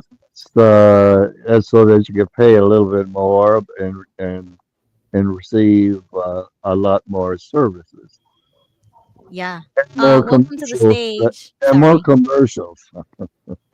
Yeah, exactly. Sorry, I just want to welcome Regressive to the stage. What's he calling himself tonight? Regressive. Welcome to the stage. Oh, Go hi, ahead. regressive. I'm regressive. One of you said something about freedom of choice. I Yeah. think Jimmy I or think it was Ruby. Ruby. That was me. Yeah, that yeah. was Jimmy. Sorry, And wrong I, person. I really think that hits the nail in the head. I really do. In my industry, I'm from the HVAC industry, and I tell everybody in my circle that it really is a slavery. And I've been in the industry 40 years. What is it?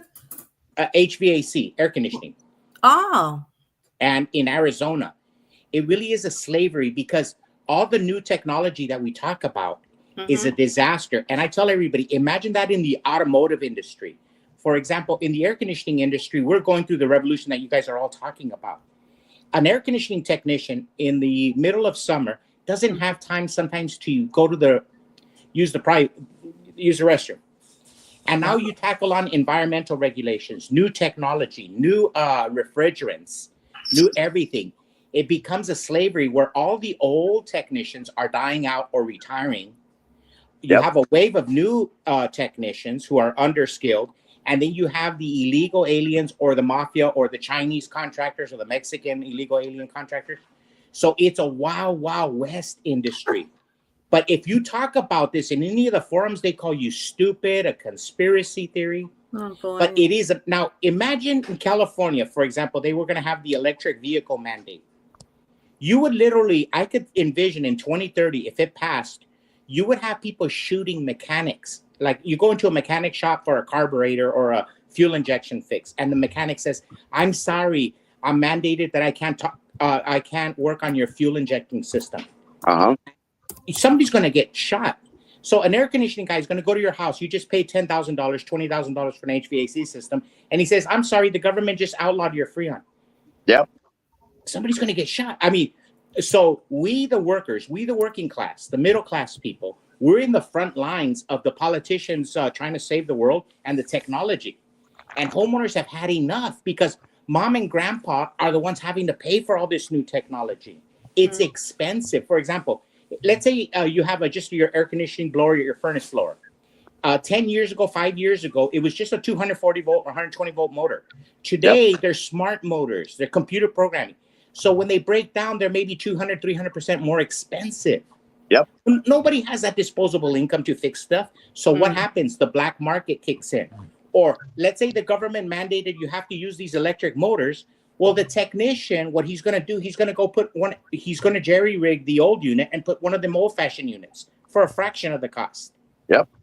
Destroying the warranty. So I don't think the politicians are allowing us freedom of choice. For example, in the electric vehicle and these appliances, put them both in the market and let the consumer decide. But what our politicians do, they outlaw the old technology. So we don't have freedom of choice. Look at the meters on your house. If you have a smart meter on your house, that's probably not a really good idea, because they can control the power of your house. And I've had Duke Energy call me many times. "Oh, we're offering a great deal. We can come out and put this." They don't call it the smart meter, but we can put this new meter on your house and blah blah blah. I'm like, nope, I'm not interested. Some of the smart meters started the fires in California. Correct. Yeah, I did. You're right, Joseph. That too. Oh yeah, I remember that. But here's another huge issue for me. The founding fathers, created the Constitution, Bill of Rights, right? But that was during a time where technology wasn't even a thing. So now that new technology is here or growing, how do we regulate all that with a constitution that was not written for this era? Can I have a crack at that? Sure, go ahead. Give me 2 minutes or 3 minutes. That's the beauty of the founding fathers. That's the beauty of Jesus Christ. That's the beauty of our founding fathers. That's the beauty of Western civilization. At its founding, we had no Google, but yet it's still relevant. It still answers the important technical questions of the day. Like Jimmy talked about freedom of choice. Right. Yeah, we didn't have Google back in 1776, but at least we had freedom of choice. We can go west. We can go somewhere where we could be free. That's the beauty of our Constitution. Yes, it's more relevant now than ever. Jesus Christ is more relevant now than ever. It's more important now to be a peacemaker more than ever before. Right, but Thank you, Jesse, for that. Thank you. Yeah, thank you. Great point. Okay, so here's my issue: freedom of choice. It's different when you sign a contract. And I do believe we have freedom of choice in America because the market will decide. Consumers will decide. Correct. So I don't think that's an issue of us having freedom of choice. The issue comes when these new technologies are created and used in our country against us, the people. And we don't have things in place or that were instituted when these, with a thought in mind that the future would bring this. So when you use these technologies to violate our constitutional rights, there becomes an issue. Yes. Yeah, Yes. I agree with that. Just to piggyback off of what Jesse said about the Constitution, in 1776, we didn't have AR-15s. Correct. But the way that the Constitution is worded, it says you have the right to bear, to carry and bear arms. You have the right to bear arms. Arms being the key word there. It doesn't matter what they invent or whatever as time goes on. Right. It's covered in the Constitution. So no matter what they invent technology-wise, if it goes against the principles of the Constitution, yeah, we shouldn't have it. But it already does. That's the point that I'm making. It already violates us with these cameras, with these listening devices.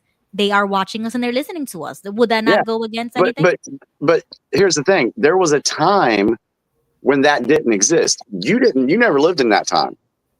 All right. We had our little pagers and our little flip phones and our little Nokias and and we didn't have that problem. Okay. I was around when beepers were around. It was a Palm Pilot. Yeah, I mean, and when you had a bag phone in your car, we didn't have this problem of surveillance. No. Okay. Yep. This was created to surveil the people. It goes Right. And another thing, Jimmy, is as they bring in new technology and they have the nefarious point of view that Ruby is alluding to, they kill the old technology. For example, this flip phone. Yep. They try to make us all go to a smartphone. Like I always use my flip phone. I got this for blogging and my anti-Jehovah's Witness proselytizing and stuff. But I use this to communicate with everybody. Just my flip phone. Right. I figure Yeah, I don't want an iPhone either, Jesse. I agree with you. And how have they programmed the people in general to look at somebody that has a flip phone still? Exactly. It's like discrimination just because I have a flip phone. Good Doesn't point, mean Jimmy. anything. I don't know because I love it, and everybody I talk to, they love my phone. Yeah, I like used to them have too, one for a Jesse. long time too. I love flip phones. So, Have you seen the razor phones? I'm sorry. Go ahead. is this something new that they wanted to get rid of old technology to usher in something else that they can make money off of? No, this is not new. Go back to the time of the late 1800s and the early 1900s. How much of the old technology was gotten rid of because it didn't suffice the globalist agenda. We used to have free energy. If you go back to the Tartarian stuff, look at the cathedrals, look how these things are built. There was free energy on this planet, but you can't make money off that. You can't control people with that. So we got to get rid of it. Same thing here. And you know what? We are regressive in this sense. Look at the HVAC industry. In the beginning of time, we had ammonia, we had water, we had propane, we had different refrigerants, natural refrigerants. But before Willis Carrier, we had refrigerants. But in the United States, we said we will not use this in domestic use. We had it in ice plants in the Industrial Revolution and everything, but we didn't use it for domestic use until we invented a domestic gas called Freon that was going to be friendly for domestic use, non-explosive or non-flammable. And that's what we came up with, Freon. Now our governments are putting flammable gases. That's why I call myself regressive, because in many ways, technology sometimes is regressive. Our fathers before us were more loving, and they looked for safe alternatives in technology. And they did not pursue a course that would endanger the public. Today, in the name of saving the planet, we kill the humans. It's contrary to what our fathers used to do before us. Not only in HVAC, but also in plumbing. Years ago, your house would be plumbed with copper piping. Correct. Yes. And look at the benefits of copper piping when it comes to your water. Now, all your plumbing is done with PVC piping, plastic piping. Yeah, but those plastic that you're drinking and using and cooking. Yeah. So they've done this in so many different areas, not just your, something to bring harm to the citizens. Copper piping, great. That's good and beneficial. Nope, we can't have that. Let's give them all plastic piping. Yeah, good point. I just want to introduce to the stage JP. Welcome. You can unmute yourself and let us know your thoughts. Hi, Ruby and everybody else. How's it going? Hi, JP. Hey, JP. Yes, I was just gonna say that I think that this is a like Ruby. I voted for Trump too, with a lot more hopes and stuff. Things are getting a little disappointing, as I can see, but I still am hopeful things can change around. But the point I'm gonna make right now is that the United States, our homeland where we live, is no exception to the New World Order and the deep state that is controlling it. Now, Iran is running all these proxies. We constantly hearing that, they're running these proxy wars. They have Hamas that attacked Israel. They have Hezbollah, the Houthis. I guess they really like these H armies for some reason. But anyways, those are their proxies. But at the same time, the United States, we've always been running our own proxy wars since the beginning. For example, we're having a proxy war against Russia through the Ukraine. Right. We're sponsoring this army to fight our enemy.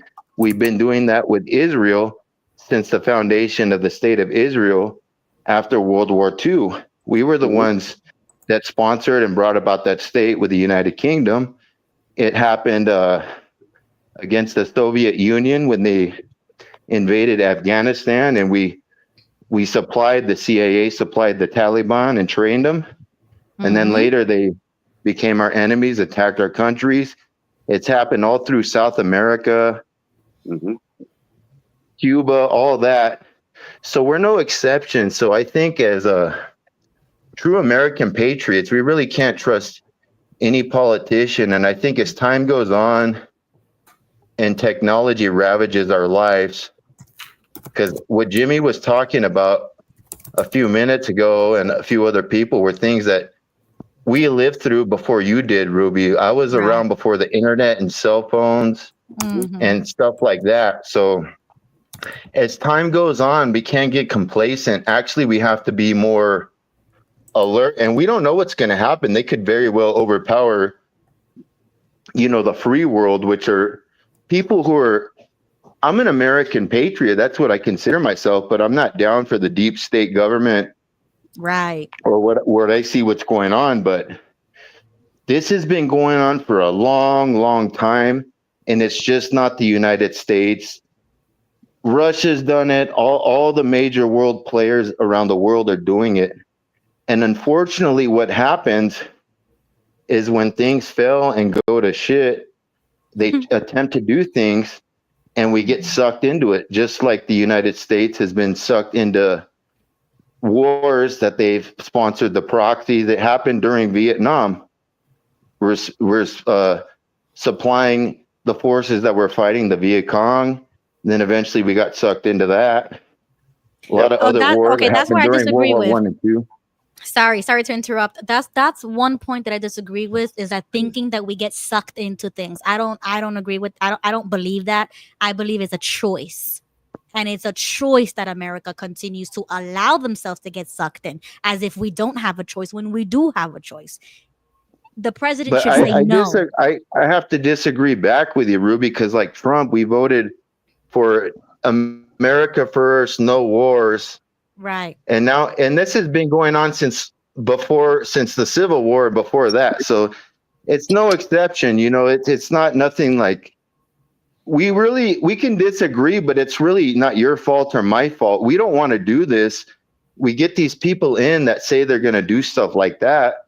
But like, for example, today was saying, well, America first is making sure that we, pretty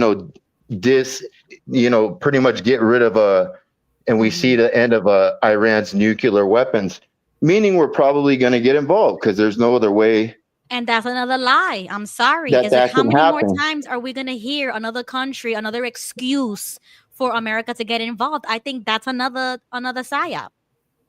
Yeah, so what I meant by we get sucked into these things, not us like as individuals that we voted for this, just like we didn't want to go to war in Afghanistan and the Middle East. But a lot of these people in the Middle East, like the Taliban and stuff, we ended up becoming our enemies and killing our American soldiers 20, 25 years later. That's true. That's true. With the same weapons that we supplied them. So it's not necessarily us as voters and the true American patriots. I'm just saying that the deep state and the new world order, it's not something in the future. This has been going on for a while, but it's a little more apparent. But for me, it just gets, and I'll just make one more quick point. It gets a lot more scary, like you guys were talking about, the further we get into technology. Because one thing I might fear is if we do go into war with Iran, and we know there's a bunch of terrorist cells here, if a bunch of stuff kicks off here, that is the next excuse that they can say, you know what, we need to have facial recognition. We need to get off of people buying with cash, because people will buy weapons, under, in the back alley, in the black market with cash, and it's not going to be traceable electronically. So we're walking on a dangerous scale. I'm just looking in a 3 or 4D chess of what could happen if we do invade Iran and there's some kind of terrorist activity.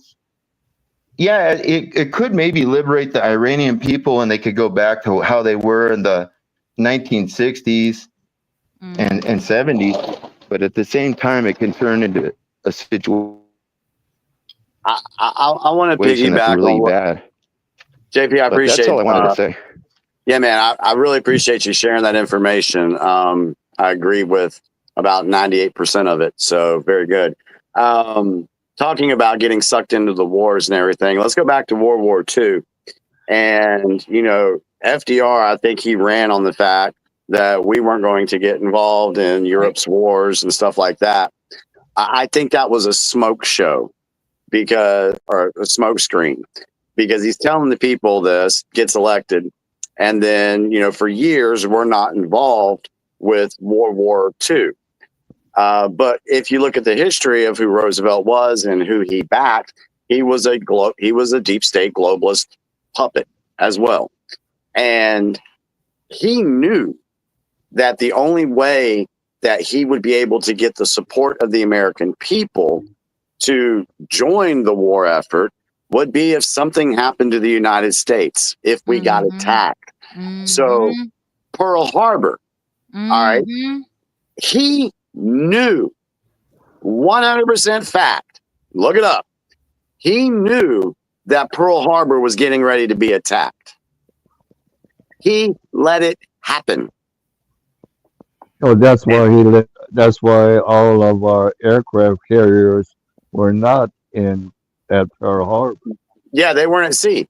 So he knew. So he knew then. Hey, okay, and the military industrial complex, all these evil organizations, they knew that the only way we could get into World War II was if they had the support of the American people.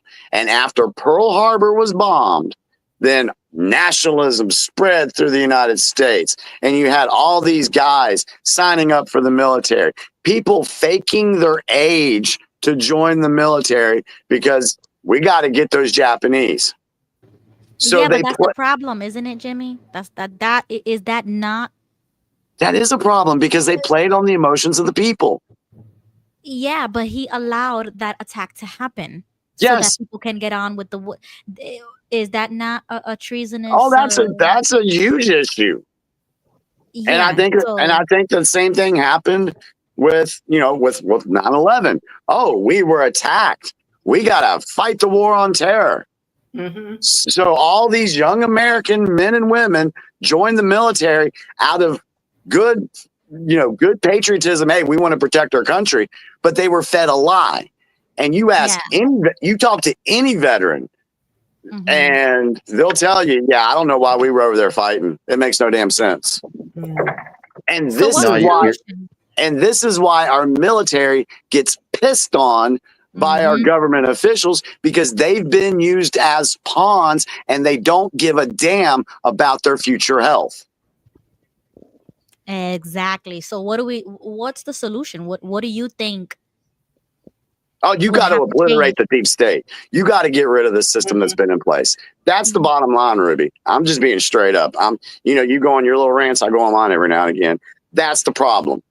The deep state, new world order, globalist elite, that is your problem to pretty much everything. Right. But in the meantime, because it still exists right now. In the meantime, when we see these things popping off like it is happening in Israel, Iran, Ukraine, wherever it may be, what would be the short-term solution? Because to me, it looks like again and again, people will be misinformed. They would believe the narrative. They will sign themselves up again.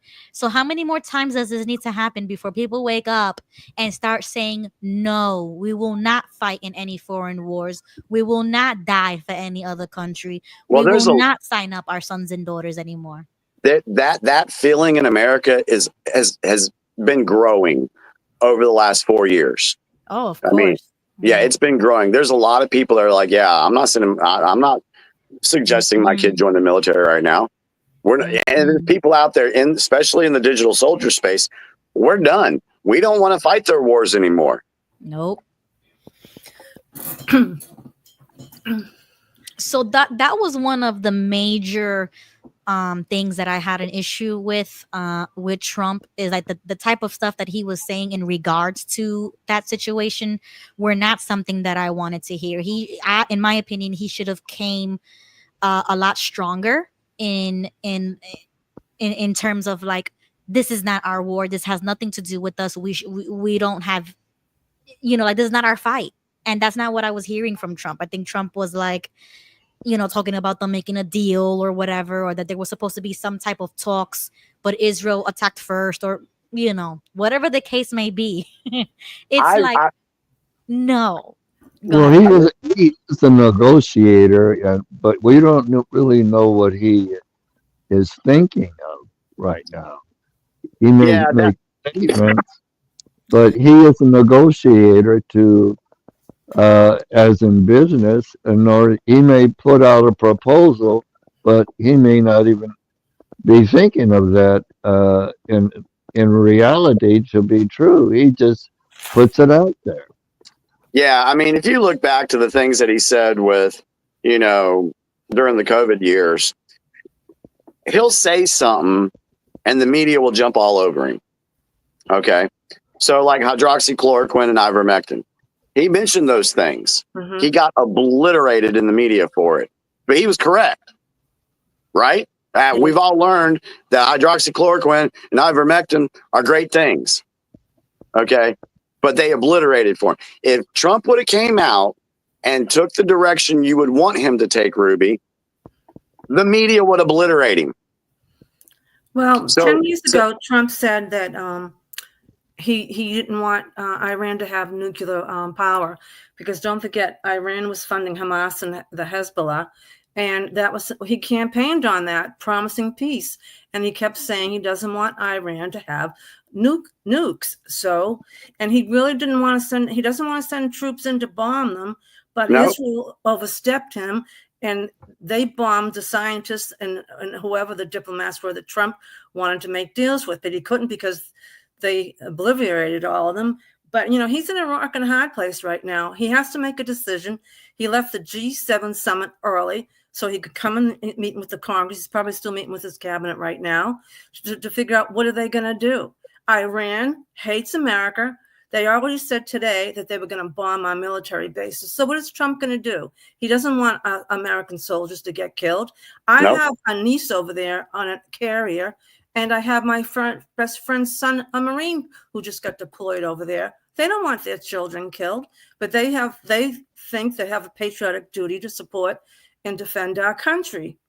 And I believe in having a military to defend our country.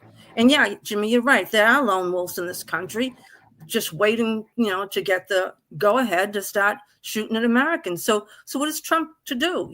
I don't envy him at all in making this decision. Well, he inherited a terrible mess. And Pakistan's backing Iran. So we're going to see who's going to back who in this one. It's going to get ugly, I think. See, this is why, I already knew that something was going to pop off over here in Iran and Israel. I put it out on my Facebook page the other night. We knew about this stuff in 2018 and 2020, and we were told to watch Iran. There was also comments in there about, hey, Iranian people, you need to stand up for your freedom and fight for your freedom. Because what we're talking about here is deep state apparatuses in Iran. Also, like we have here in America.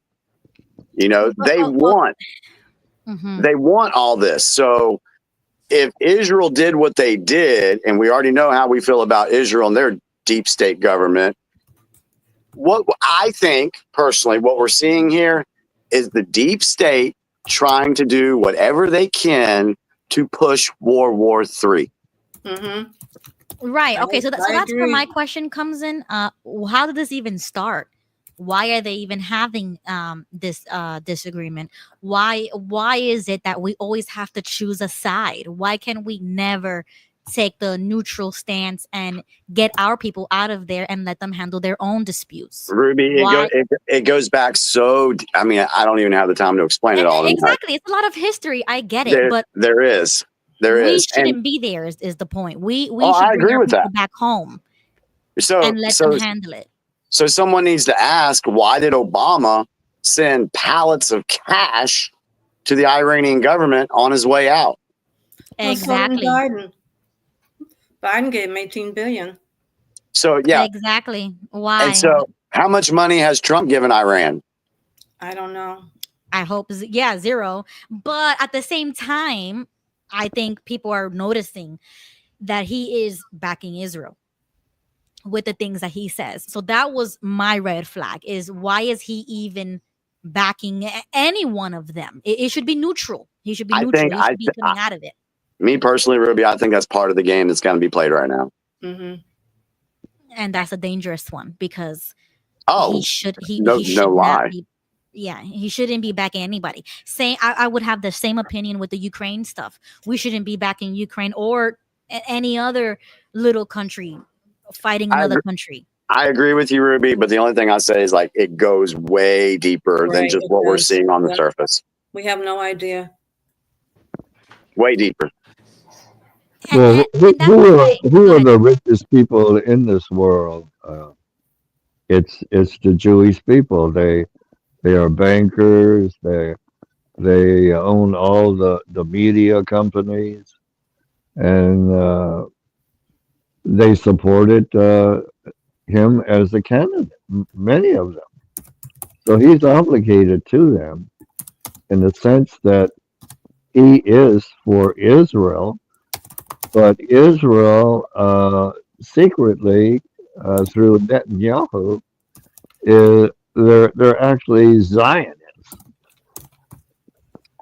Yeah, behind the scenes, I don't believe Trump is as tight with Israel as a lot of people believe. Or he believes in them as a nation, and he supports them, but Not the government. but yeah, not the Zionists. Yeah. He likes them as a people and as a nation.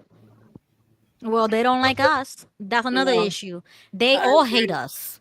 They hate And Christians too over there. exactly. So they hate us because we're American, or they hate us because we're Christian. Whatever the case may be, they don't like us, and they have every right to that opinion. That doesn't mean that we should be backing them in anything. That's So- the main reason why we shouldn't So, be Ruby, helping.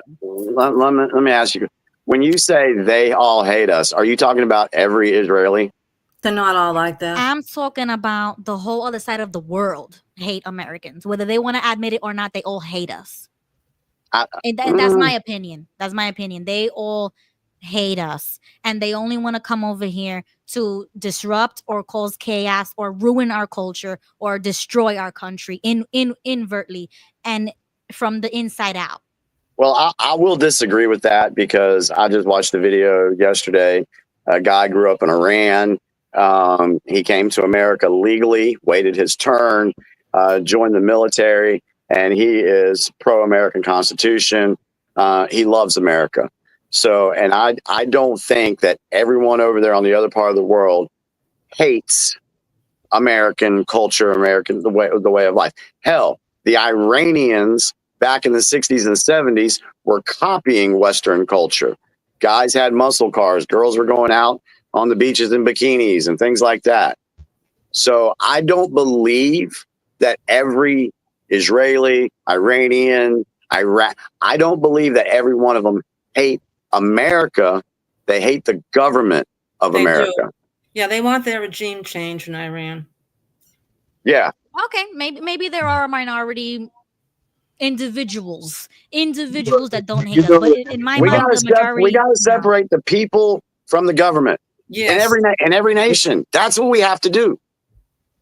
Well, even though Iran is Shia Muslim primarily, do you know that there are over 1 million Christian Iranians in Iran?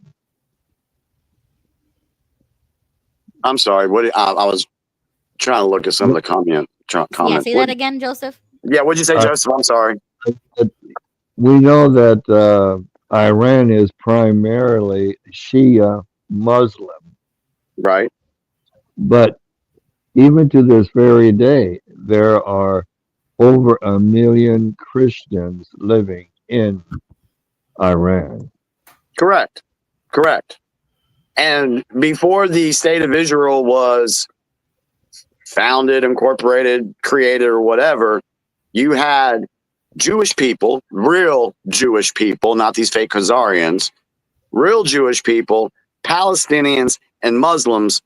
Well, whatever. They were all living together in that area. Mm-hmm. And for thousands of years and had no problems. Yeah, exactly. It wasn't until the state of Israel was created that all that problem began. Now they had their own little wars against each other, but that's their own thing. Right.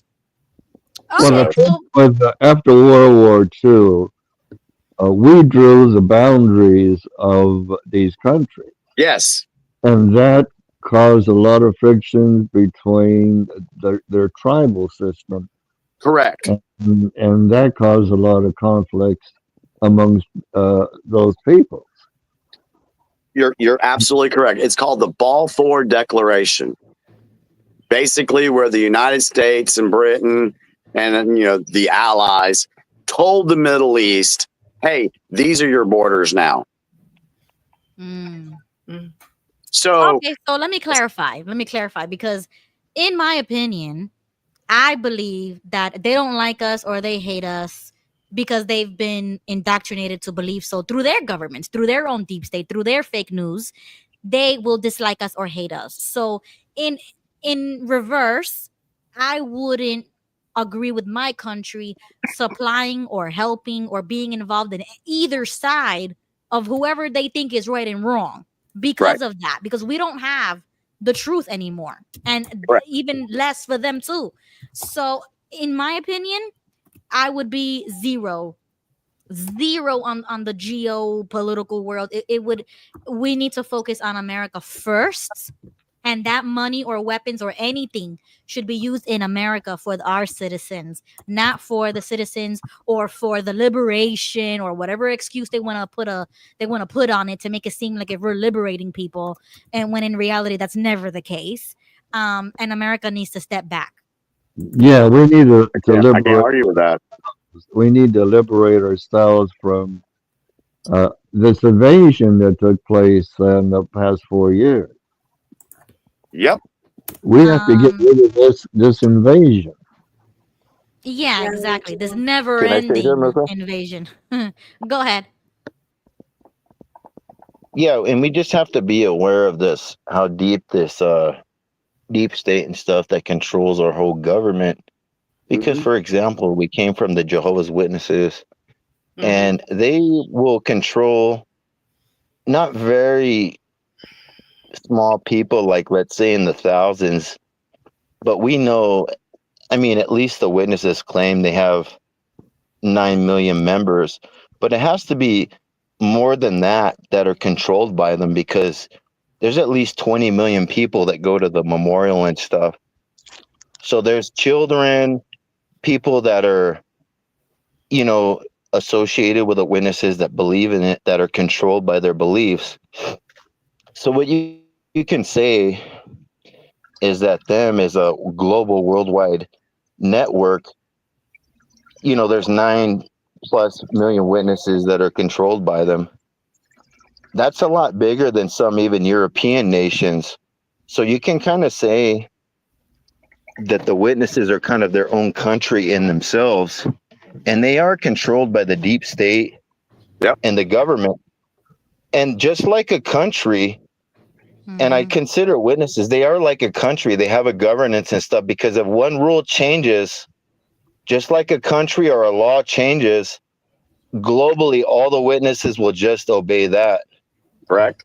Exactly, and they So will they believe kind of whatever they kind said. of operate just like a country, and except they're a theocracy, just like Iran is. Yes. So they have their supreme leaders, which are the 11 governing body members. But don't mistake them or the Mormon Church or other people. They are pretty much like their own countries. They're just disguised as religions, but they still operate the same as countries that the deep state is using. Good point. And they'll mask stuff, and whatever these people say, people overnight will believe it. Like, we know what the governing body says. Same with the apostles and the prophets of the Mormon Church and the SDA. So they're in control of all these other outer societies, but you got to see that they operate the same way. It's just set up exactly like a country. And that's They the have a problem. Why leader, would we? they have So I laws, and disagree people with have to obey it. And citizens, like if you're a JW and you'll disobey the laws, what happens if you're in a regular society and you disobey the law? Well, you can get a ticket, a fine, which is probably being like privately reproved, or you can go to jail, which is being disfellowshipped, or some countries even require the death sentence, which is the same as being disfellowshipped. Yeah, no, sorry to interrupt you, but And that's you can exactly the appeal. problem. That's the problem, is that we know this of them, and yet we allow them in America. What sense does that make when we know that that's how they think, that's their culture, and that's just how their brain is wired? Why would you allow them in your country? And we talk so much about national security, or the presidents do, or governments do, but then they will allow the very people who we know that they are like this into our country, and then when a terrorist attack happens, oops. Like, no, that's not an accident or a coincidence to me. So I wouldn't allow them in our country at all. Yeah, so the Jehovah's Witnesses, to make my very final point of the night, the Jehovah's Witnesses are run by the deep state also. They're just a smaller country of probably 9 to 20 people that they can control. They have their own laws, their own governance, just like other countries. if you disobey their laws, they have punishments. They can even lose your family and go to prison. Just like if you go to literally physically behind bars, well, you don't have to go behind bars, but your family will shun you, which is the same way. So they do have that kind of power. So don't just think that it's just in regular government with all these proxies. They have all these proxies of religions too. JP, I But want I to don't say, know at this point, guys, I don't trust shit except like probably you guys and a few other people in my neighborhood and few people I work with. It's getting kind of sketchy out there now. And Yeah. and with this technology stuff, it's getting even more worrisome. But I don't really have much more to say. I just wanted to bring those points out. But I hope everybody has a good night and you guys Yeah, take care. Thank you. Can I Thank make you, a JP. personal comment? yeah, and then I got to say something to JP real quick. All right, I'll try and be as quick as I can. You're fine. I'm a Vietnam generation. My deceased husband was a Vietnam vet. He died from Agent Orange. My brother was deployed twice. He was a chief petty officer in the Navy. And the difference between when they came home and the World War II soldiers was very extreme. The World War II soldiers were cheered on as heroes, and patriotism was at its all-time high. When my deceased husband came home, he was spit at.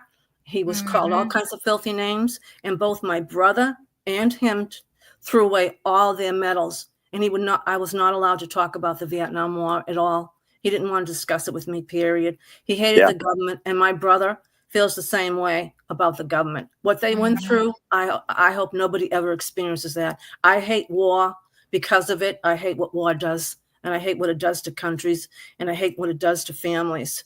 So, I mean, I don't know what the patriotism is today, patriotism today, but when I was growing up, I had a fight against a lot of people because I was sticking up for the Vietnam War, which was a mistake because I was trying to be loyal to my brother and my husband. But unfortunately, it did divide our country in a sad way. But the government was horrible in that, too. They really were. I don't trust the government. They do nothing but lie to us. And I just hope and pray. I do pray for Trump and that peace will come about. But there's some bad characters out there that don't want peace. And thank you for giving me the floor. Two things I want to share real quick as far as Gigi is concerned. Thank you for your family service in the military. That's and I mean that. Thank you. As far as the military personnel are concerned coming home from Vietnam, I think those were probably the first generation of soldiers that actually woke up to what was happening with our military and our government. I think they were the first ones to wake up to everything because they tried to say stuff. And like she said, when they came home, they were spit on, they were degraded. And yeah, so there's that. Second point I want to make, going back to JP, I really appreciate him bringing out the fact that Watchtower is nothing but the deep state operation part of it. Because when I came out in March of 2020 and said the same daggone thing he just said, I was severely attacked and mischaracterized for even mentioning that. Wow. And so it's nice to see now that other folks are starting to see the similarities, the way the Watchtower operates with the way the deep state operates. They are the same. Yes, they are. Once you get out of the small little cult, you're in a big one. As soon as you realize it, it just takes some knowledge and understanding. What you see in Watchtower is just the small microcosm of what's happening in the world. Yep.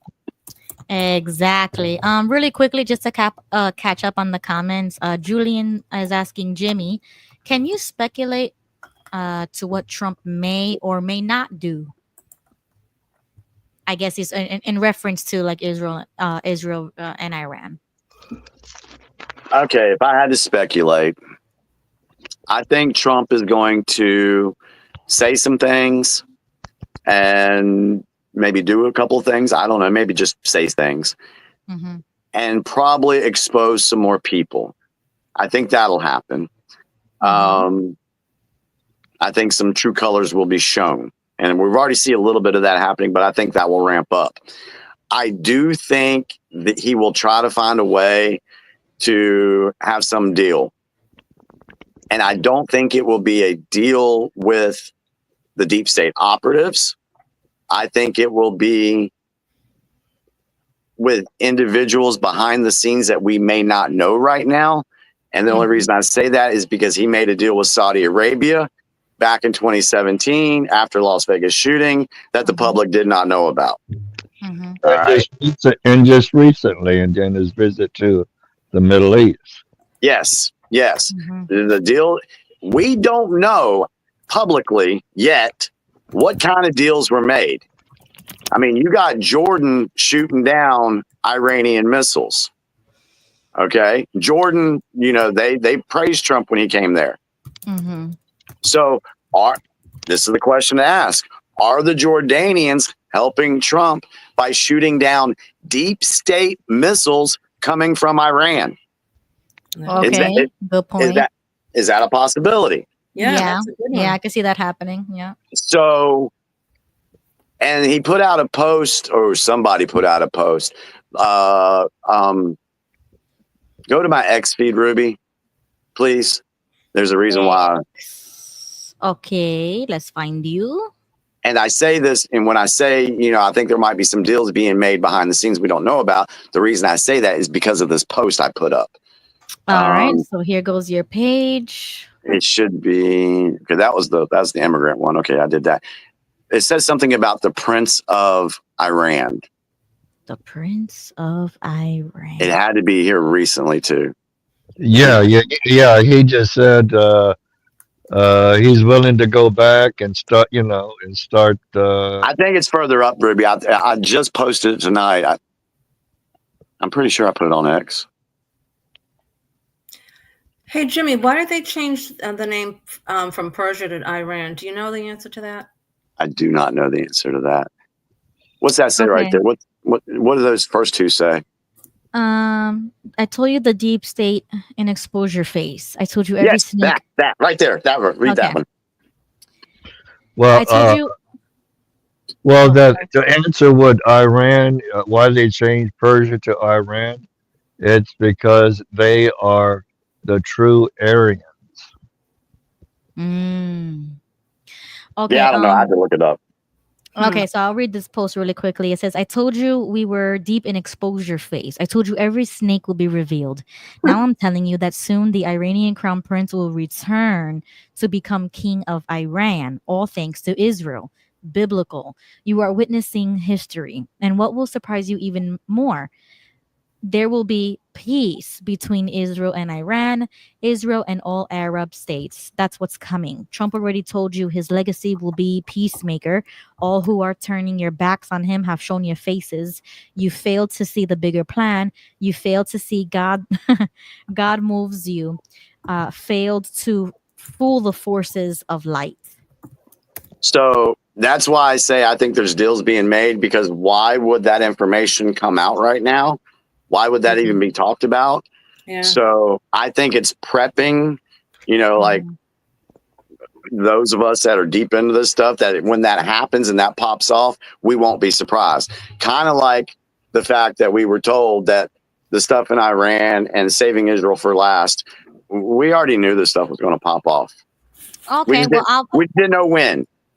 Okay, well, I will admit that I did not, and I don't know about those inner conversations that people have, like the way Jimmy does, like his connections, his online stuff. All I'm seeing is what Trump is saying as an outsider and as somebody very new to politics. And what I'm seeing, I don't like, because the vibe I'm getting is that he is pro-Israel, and that's where I kind of disagree, because I'm anti-Israel. So there's nothing wrong with that. Okay, so that's the only He's also pro Saudi Arabia and all those other countries. None of them. I'm zero like I've said this before. I'm like an isolationist. I only believe in America and America first policies and agendas. If it's any other country, I'm not listening. My ears closed, and I don't care. We need to fix America first. So when I see my president, I don't care who he is, talking or getting involved into other countries and their wars, I'm an absolute no. Like, I do not care. That there is no like zero tolerance for me. I have a zero tolerance policy. So that's the reason why a red flag for me is coming with Trump, because I was expecting him to say what Vance said about the whole, when India and Pakistan were getting into it. Vance, he said it right. He was like, that has nothing to do with us. And I was expecting that from Trump with this situation, and I didn't get that. So that was a letdown. That was a disappointment as an outsider. Trump is going to send Vance over there to negotiate. Good. Yeah. As we speak, he's on his way right now. Well, And here's the other thing I was thinking too. Maybe folks are feeling like Ruby right now, and that's fine. Maybe this is for the everyday folk looking at news or whatever. Right. Maybe this is getting their attention, so that when he turns around and signs this peace deal with Israel and Iran, let's say if that does happen, you're going to be applauding the crap out of the guy. And I really do hope so. And I'm just going through the motions live with you guys. That's where I'm at right now. And I do know people feel like that, because I'm on X. I'm sharing the same kind of posts that they're sharing. I see it. Yeah. You see me. So that's where I'm at right now. Okay. I just want to catch up with the chat before we move on. Okay. JG says, Jimmy, do you think that the two recent anti-Semitic events, Colorado and DC, were planned to create pro-Israel feelings? Probably, more than likely. Yeah, that's what they said. Yeah. I agree. Yes. All right. I'm scrolling down. I just want to get everybody before I move on. And I just want to add, Iran's a different animal than India. That problem. This is a way different animal. This is nuclear warfare we're talking. This goes back to Uranium One and Hillary Clinton and all. I'm telling y'all, it goes deeper, way deeper. So that power, the cash, and it actually has something to do with Bin Laden too. Yep. And Trump has a responsibility to this country to keep us safe. Bottom line. Let's just say that there's a country out there that knows the truth about Bin Laden, and certain individuals may not want that to go public. What, that he's alive and well and kicking? I'm not going to say anything else. But, I heard that today. We can talk about that personally, but okay. Let's just say I'll talk offline with you. Let's just say there's some countries out there that know the truth about Bin Laden. Yeah, but you see, this is why it's good to have different generations on the panel here speaking the truth about these politics, because I just saw this comment. Where is it? Dang it. I just saw this comment from Jane, I believe. What did Jane say? Someone's dead now. She said, oh, right here. She said, Ruby says she's zero on accepting. Okay, now let's think about this. Put yourself in my shoes. I am of the 9/11 generation, where they basically told us they are our enemy. I don't care what country you come from. It was a stereotype. It was a profiling. So we grew up with that. So that's why it's good to have different generations on here, because now you're talking to the generation, and when we look at that side of the world, do you think we care about that? No, because we literally grew up with believing that everybody who looks this way or comes from this part of the world is a terrorist. So when we're looking at politics, yes, I'm sure that some of these things I say now, I will change my stance later on. That's always going to happen. More information will come into play. But this is the generation who you're talking to. And there's thousands of people just like me. There's millions of young adults just like me who are going to be on the same boat when it comes to politics. And we're the new people who are voting here. We are no longer thinking in terms of all those lies when they told us about Afghanistan or Iraq or any other of those countries. We're done with that. And I don't want those types of people in my country. So would you say you were indoctrinated to feel that way about the other side of the world? Yes, brainwashed. Not, I mean, Yeah. I wouldn't even say indoctrinated. It was a brainwashing. When you're watching your TV, you see those buildings go down. That was the biggest thing in our lives to witness. And what we put a label on who is the enemy, who are the good guys, who are the bad guys. Yep, And then they now, did. 20 years later, you think I want my country helping in any one of those Middle Eastern countries? Absolutely not. Ruby, they did it with us in Gen X. When Exactly. we were growing up, it was the Russians. We had Red Dawn, the movie. Hey, we had Exactly. fallout shelters in the 50s. Yeah, it was the Russians. True. So they always have to have a bad guy out there. Right. This is this is their whole system of how they operate and manipulate the masses. Right. So I wouldn't even expect your generation to think highly of Russia or any other country of a generation where you grew up, that your country is telling you they're the bad guys. So Yeah, until we learn the truth about it. Yeah, we were. Exactly. But you know how I save myself a lot of time is when I'm zero tolerance. I don't care what country, I don't care who they say is the bad guy or the good guy. I don't care. I only worry about my borders, and I am not going to worry about who's the bad guy or who's the good guy all the way over there where I've never been. I can't even see the horizons of their borders. So why does it matter to me? Well, it will be when they start bombing our country. we don't even know what it's like until it happens in our country. Everyone will be singing a different tune then. Yeah, it is our problem because, and it's a highly likely probability. Because again, we go back to the elite globalist New World Order. That's what they wanted, a New World Order. And how you going to do that? You got to get every country you can involved in it. Yeah, exactly. Which is why we shouldn't. Exactly. And the very threat that they're trying to make as if they can reach us, that's the main issue. It's like, why is that even a thing? No, it shouldn't even be a thing. We should not be involved in anybody else's problems where they feel as if we're the bad guys in their media, in to their young people. You know what I'm saying? It's like they're pitting us against one another, because when we should just be focused on our own country. Divide and conquer. That's what divide the people in general, humanity. Joseph was going to say something. Go ahead, Joseph. Well, we have 145 different countries of illegal immigrants in our country. Wow. Haven't been vetted, and we don't know what their intentions are. Mm-hmm. And they could be secret cells. Yep. Ready for war. We see that in Train de Agua and MS-13 type characters, but we may have some Iranian terrorists over here. Already here. Yeah. You know what, Joseph? You said something that sparked my brain again. Going back to these No Kings protests, could that have been a dry run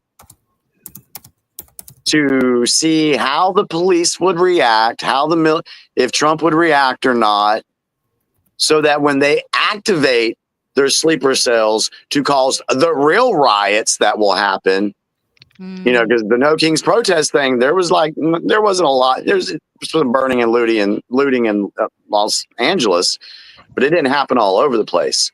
Was this a dry run for the deep state to iron out their plans to activate those sleeper cells in those cities? Could it be? It's possible. Could be. You had not only the illegals waving the Mexican flag, but you also had Antifa involved in all of this. Yeah. You know what? Now that that actually makes sense to me that it was a dry run. Yeah. That actually speaks to me. Yeah, good point, Jimmy. So there's two more points that I wanted to make really quickly about why I'm pausing for Trump, and it literally just started raining in Florida, so it might get glitchy, and my head is pounding like crazy because the weather also gives me migraines. Yeah. So I'm Me gonna wrap it up too. soon. I have the same problem. Barometric okay. pressure. So That's what it is? Huh.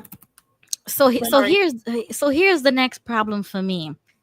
Trump recently said this. I'll play the clip, and this is what I'm the next disappointment. Okay. In favor of, look, I've always been in favor of students coming in from other countries. That includes China.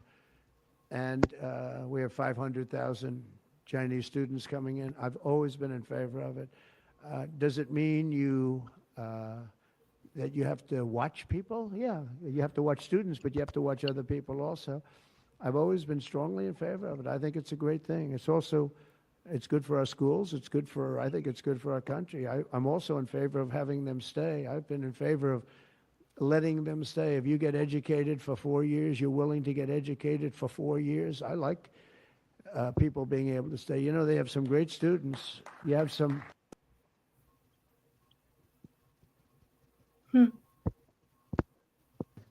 Okay, so if you couldn't really hear that, Trump said that we have over 500,000 Chinese students coming in. He says, "I've always been in favor. I'm in favor of having them stay." He says, if you're willing to get educated for 4 years, he is in favor of having them stay. And he says he's always been in favor. I'm sorry, but this is the first I'm hearing of it. So this kind of like threw me for a loop when Trump said that. Well, usually when a Chinese student comes here, he comes here not just to get a BS or a BA. He's there for to get a master's and a doctorate degree. That's what he's for. Now, okay, that intelligence and that expertise, Donald Trump would like to have that stay here in this country. Mm-hmm. If they are willing to, possibly become American citizens someday. But he would hate to see us educate the world and we don't benefit from it. Exactly. And I think that's exactly what's going to happen. They're going to get educated and they're going to either leave and go back to their country, or they're going to stay, and the inevitable is they bring their families over here too. So so here's my issue with that is first of all, China is not our friends, let alone ally. Sorry. So that's like a number one. Number two, did we not just see that Chinese spy or whoever she was try to come over here with that mushroom? Yeah, whatever. Yeah, in Michigan. Exactly. So issue number three, they're communist. So that right there is like, no. And then go ahead, Jimmy. I see you're gonna say something.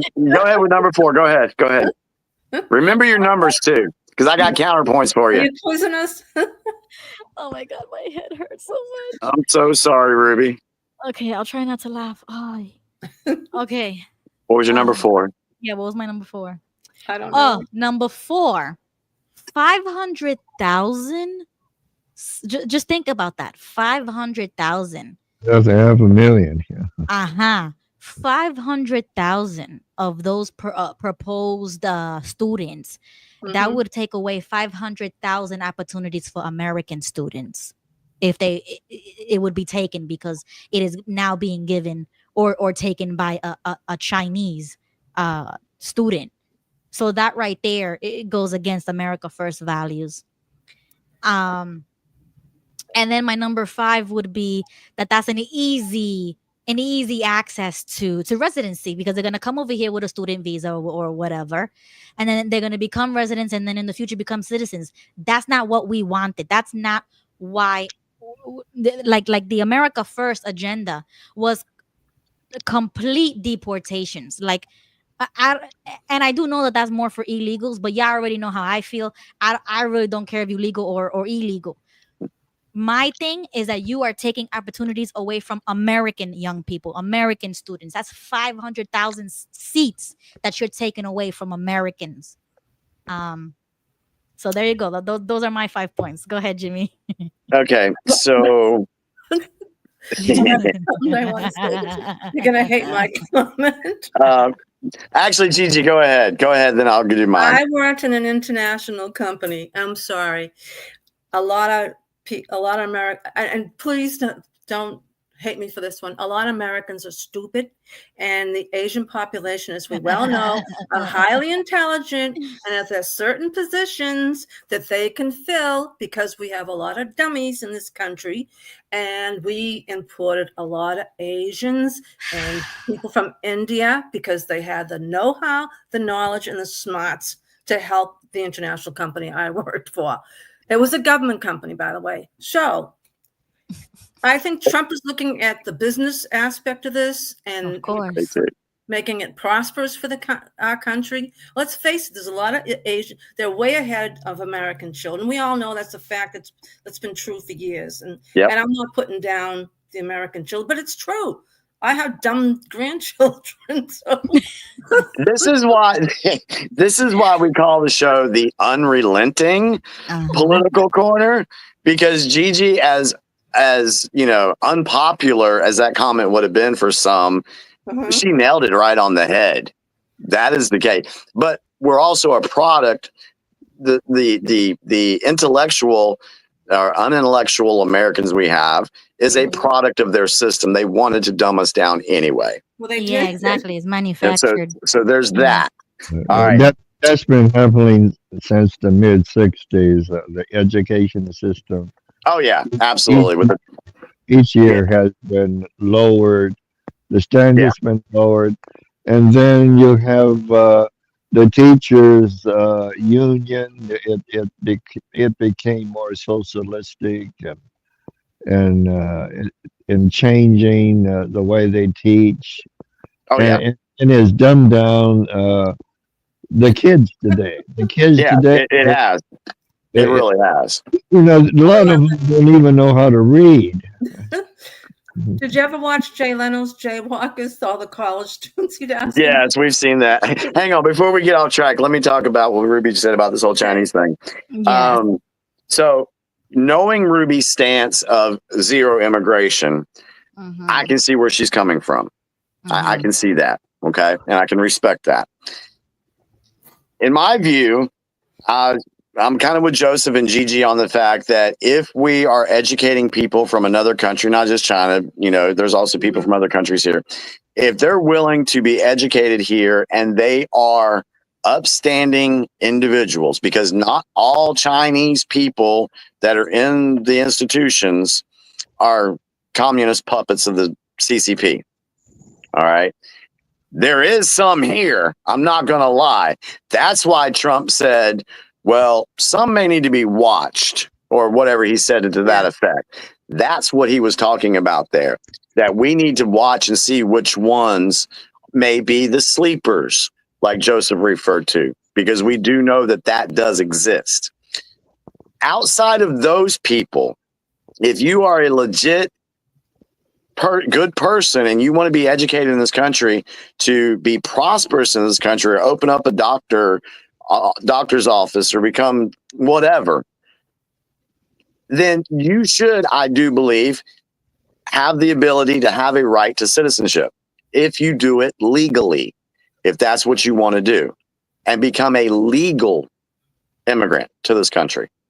So to keep that education in America so that we can prosper off of that. Yeah, I'm sorry. I'm sorry. I'm a I know how you are. hardcore no on that. Ruby, before 1965, we had immigration quotas. Yes. After 1965, they were done away with. Yep. So if Trump says we're going to have 500 thousand Chinese students in our universities. It's open door policy. It's legal immigration to this country to be educated. They have a student visa. They can go to college. Yeah, yeah. To me, that's just an excuse to come over here. So I am not in support of that. So when Trump said that, that was the biggest upset and letdown. That is not an America First principle or value, or that is not something that I heard of Trump on the campaign run. If I would have heard that, I would have never voted for a stance like that. Um, Well, he's always was for legal immigration. Yeah, he's always said that. Okay, Yeah. good point. Good point. And even back then, I still disagreed with that as well. But to especially the Chinese, I'm sorry, but no, like they are legit against us. And I know you wanna. In other words, you want a closed door policy. Oh yeah, Absolutely, absolutely. Like Yeah, deadbolt closed. why? that's where me and Ruby. That's where we disagree on. No. Why? What about Cuba? How come Cubans can't come over here and we Yep, can't go over there? exactly. That's another one. And listen, I'm So, telling you, what's it's an the issue. disparity between Cuba and communist China? Exactly. I would say no to that as well. They need to fix their own system. They need to fix their government. If they don't like it, then fix it. Do we maybe I would be in support of true asylum seekers for certain groups of people that come from countries where they can't, survive at all, like an extreme case like that. But these are the countries that are trying to come in here. They have a great country. I mean, China looks great for the Chinese. You know what I'm saying? Like, stay in your country, go to your own colleges. And why are you coming over here for? You're taking opportunities and jobs away from us. Once again, legal or illegal, you're taking opportunities from Americans. So and that's just my stance. So that was one issue. The second issue was what Trump said recently about the crackdown of migrants, farmers, and hotel workers. So I'm just reading really quickly article, USA Today. The title says Trump. Let me just share this with you really quickly. Trump vows changes to immigration crackdown to protect migrant farmers and hotel workers. So it says that he plans to make changes to his administration's aggressive crackdown on illegal immigration to protect migrant farmers, hotel workers, and others in the leisure industry who have been among those deported. So, I'm not going to go into all the details, but just that alone, when he was talking about how we want to not crack down on the farmers because we When need did that them. come out? This article was posted June 12th, 2025, and I think Okay. Trump posted that on Truth Social June 12th. Okay. I think within like a day or two later, Uh-huh. they reneged on that and said, no, we're going to keep things as usual. Okay, that's great, because when I saw this, I think I saw that they he wasn't going to, he's like, yeah, if they're legal, we'll go after them. Yeah. He's going after. I think he changed that like a couple days later, Ruby. He's going after any illegal, whether they're criminals or not. Okay, great. Because I saw that and I didn't see the update. So I was still thinking his stance kind of. Well, he was answering, someone, someone,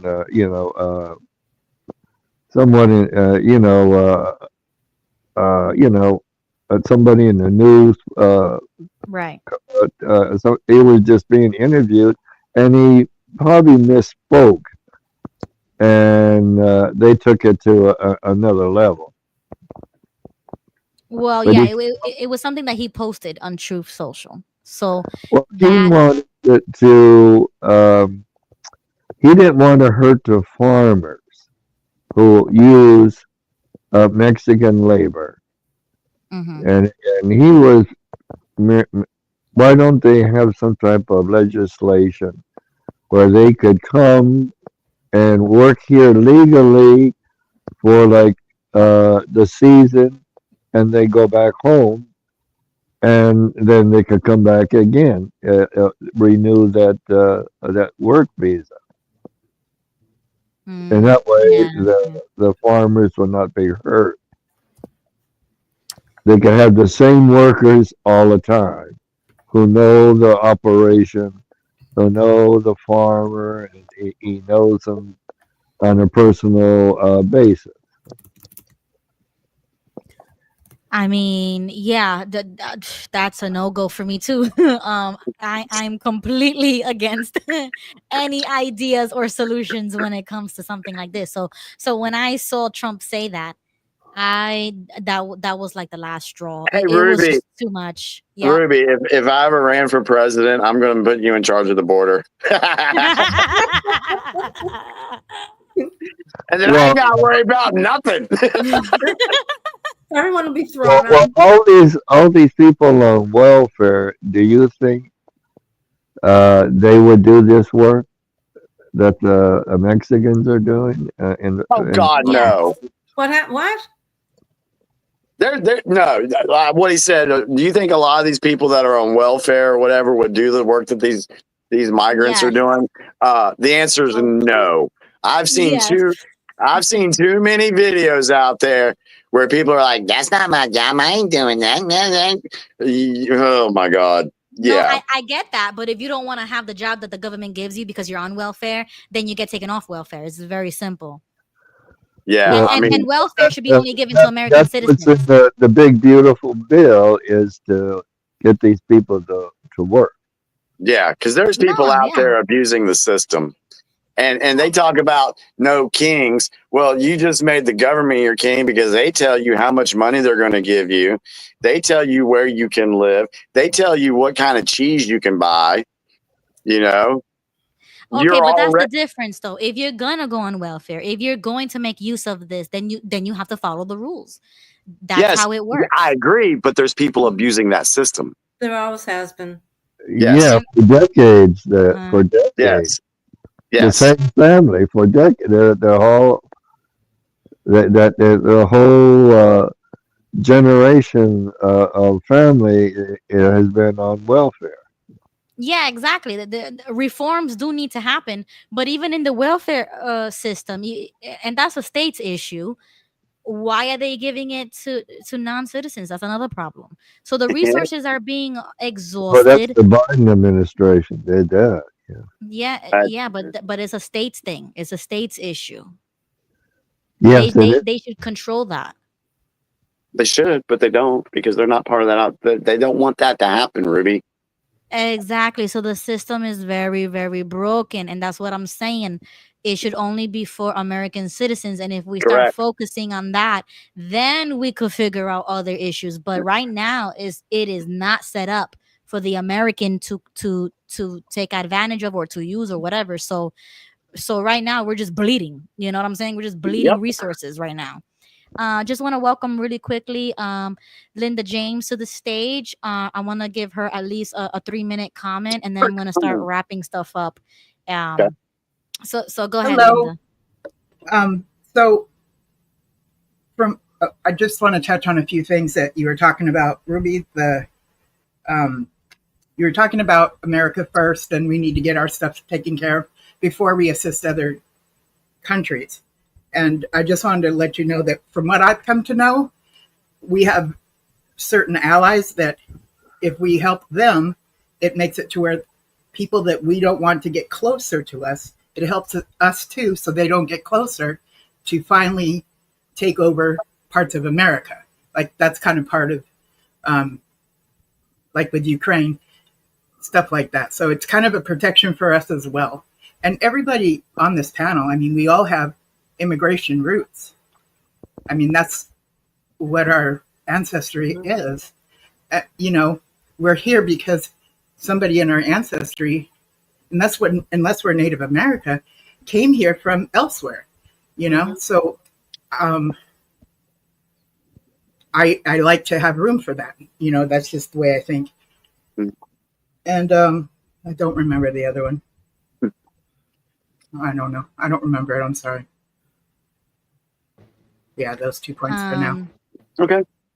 No, yeah, that's a great point. But that's what I'm saying. Like in this era, in this modern age, with the deep state that we kind of got, I don't trust any country or any group of people, student or not a student, legal or illegal. We gotta fix in house first. I can't argue with. I mean, I understand where Ruby's stance is. She wants to clean her house before we invite guests over, and then there's some of us that we have a guest coming over. We're going to ask them to help us clean the house before everybody else gets here. You know. Yeah. Allies, my point is, allies are important. It's good to have allies in real life, like just allies for things that we might be for, certain causes, or just knowing our neighbors and stuff, to have an eye out for each other. And yeah, I don't have a problem. I don't have a problem with that. As far as a country, that's kind of going on too. I mean, I would like that to go on. Correct. I don't have a problem with that. I do. I'm a no-go on that either, because as much as Jimmy always laughs when I disagree with something, but it's I can't true. help it. It's okay. Let me put it this way, Ruby. And one of the things a cult does is isolate us to where we don't receive any information or any other resources from any place else but them. And that would be a shame in my mind if that would leave us to be only getting things from ourselves. I like that's been a thing around the world, being able to trade and receive and, you know, benefit from other countries. That kind of makes the world go round, and it's been a thing for years. Yeah, I'm all about nationalism and protecting America and all that, but I'm also open to humanity as a whole. So, because if we didn't have this deep state apparatus all over the world, imagine how much we can learn from another country or another group of people. You know, we have warnings now. We have warnings in other countries that are saying, "Do not come here. It is dangerous." Yeah, So I don't recall ever hearing that. I look at, for me personally, I look at more of a human aspect of things. I don't think an American citizen is way better than a dude from Russia or Ukraine. I don't believe that. I believe in humanity. That's what I look at. I could agree with that, but I'm not against doing business. We can do business, but thinking that other countries are like for our benefit or to our advantage, no, I don't even trust my own government. What makes you think I'm gonna trust another government who wants to portray themselves as our friends? Absolutely not. And in history, America has not been a good ally to other countries, so why would they trust us now? I don't know right about this, but I thought we stepped in just before Hitler, like things. That shit hit the fan. I thought we stepped in last minute and kind of helped things out over there. Did we not? I don't know what that was called. That's a whole nother conversation, Linda. I thought we were talking about helping other countries. I think it's the same. Yeah, I get the concept, but that's a whole nother story there. Wow, that all happened. Whatever. Right. They wanted to make it seem about helping other countries, and I thought I was talking about helping other countries. Evidently, it's not. So. Whatever. In a sense, we were helping other countries, but why were we helping them? Okay, so that's why I said what I said on that. We also come from the generation, Ruby, to where we heard the song "We Are the World." Have you ever heard that song before? We are the world. Yeah, that's bootleg. That's propaganda, in my opinion, because we are not. Oh my God. I'm sorry. I'm being completely honest. I can't 100% disagree that it wasn't propaganda, but that's kind of where I would like to see the whole world elevate themselves and be better than what we are right now. Yeah, that does make sense. Well, isn't that what the peace was set up for? I'm Do sorry, what? what did Isn't that what the Peace Corps set up for us to go over and help those those that need help and medicine and food? Yeah, I'm, didn't JFK create that? I'm all for that, helping other countries that need help. Didn't JFK create the Peace Corps? I believe he did, yes. Thought so. Yes, he did. Yes, he Okay. did. Yeah. Yeah, so just wanted to bring out those points. I think it's dangerous for us to isolate ourselves, and that's what it's looking like to me. And maybe I'm way off, but I struggle with needing other people because you know what? I grew up a Jehovah's frickin' Witness, and I have trust issues, big time. Yeah. So we get it. I We kinda get it. you, Ruby. I do We hear get you, it. and I do get you. So it's a challenge for me to even have friends and realize how much I need people in my life. Like, to me, needing them makes me super vulnerable, and I just, Ruby, it's have you been- ever have you ever traveled outside the United States? to Puerto Rico. But you've never been to any other continent? It's part of the United No, States. and I don't think I ever will. I already made that vow to myself. I would never leave. So one thing that I can take away from my JW upbringing was I did like the fact that it was worldwide. I felt like a worldwide brotherhood, humanity. I did like that. Me Okay, too. so I had no problem with that because when I was younger and we went to Japan, it was really cool going to a Japanese convention and you'd have the English, we'd have our own section because we'd have to have translation. But in our group there was a dude from Iraq and there was a dude from Iran. And at the time, that's when Iraq and Iran were fighting. But you had these two guys that were cool with each other. I thought that was kind of cool back then. Another thing is I have traveled a lot. I've been to other countries. I've seen the side of other countries that you don't see in the media. Mm-hmm. And so I loved it when I went to Israel and visited there. I loved it when I went to Japan and some other places because I got to learn their culture. And some of it's pretty cool. I mean, so I've never had the privilege to do that. That's pretty awesome, Jimmy. Thank you. I believe isolation is not good. I think we need to rise above that a little bit. Yes, we need to clean our stuff up. Yes, that's got to be taken care of. Nobody coming in right now until we get some crap figured out. But I don't believe in isolation. I believe as a whole, humanity, we can be better. Yeah, and I'm not talking socially. I'm talking politically. In this political scene right now, I'm like zero tolerance. I get that. Yeah, and you know what? Maybe if the deep state didn't exist, that would be more probable in my brain. But right now, the way things are set up, I would disagree with it because I can't trust who's with me or who's against me, who's an American, who's not an American. I completely understand where you're coming from. Yeah, so that all might be true, but in reality, we are not friends. We are not of the same nationality. We are not of the same ethnicity. None of us on this panel is of the same nationality. No, and here exactly. we are actually getting along. And I'm like on the left and some of you are on the right. Oh, that's right. It's political, not socially. But that's socially, right? Socially, I'm okay with that. But when it comes to political things, absolutely not. When we have psyops, when we have false flags, when we have people that infiltrate our government, we have spies all over the place. You can't trust nobody. Not even our own congressman, not even our own president. You can't even trust that. Look at the CIA. Yeah. Exactly. You see, if those things didn't exist, if all those things were abolished, I would be all for it. But right now, nope. I can't. It's just it is what it is. I'm not trying to convince nobody. I'm just saying it is what it is. I just and wanted that's to just share how my I thoughts. feel. Yeah, that makes sense. Go ahead, I have trust issues too, but that's what I wanted to share. Yeah. Thank you, Linda.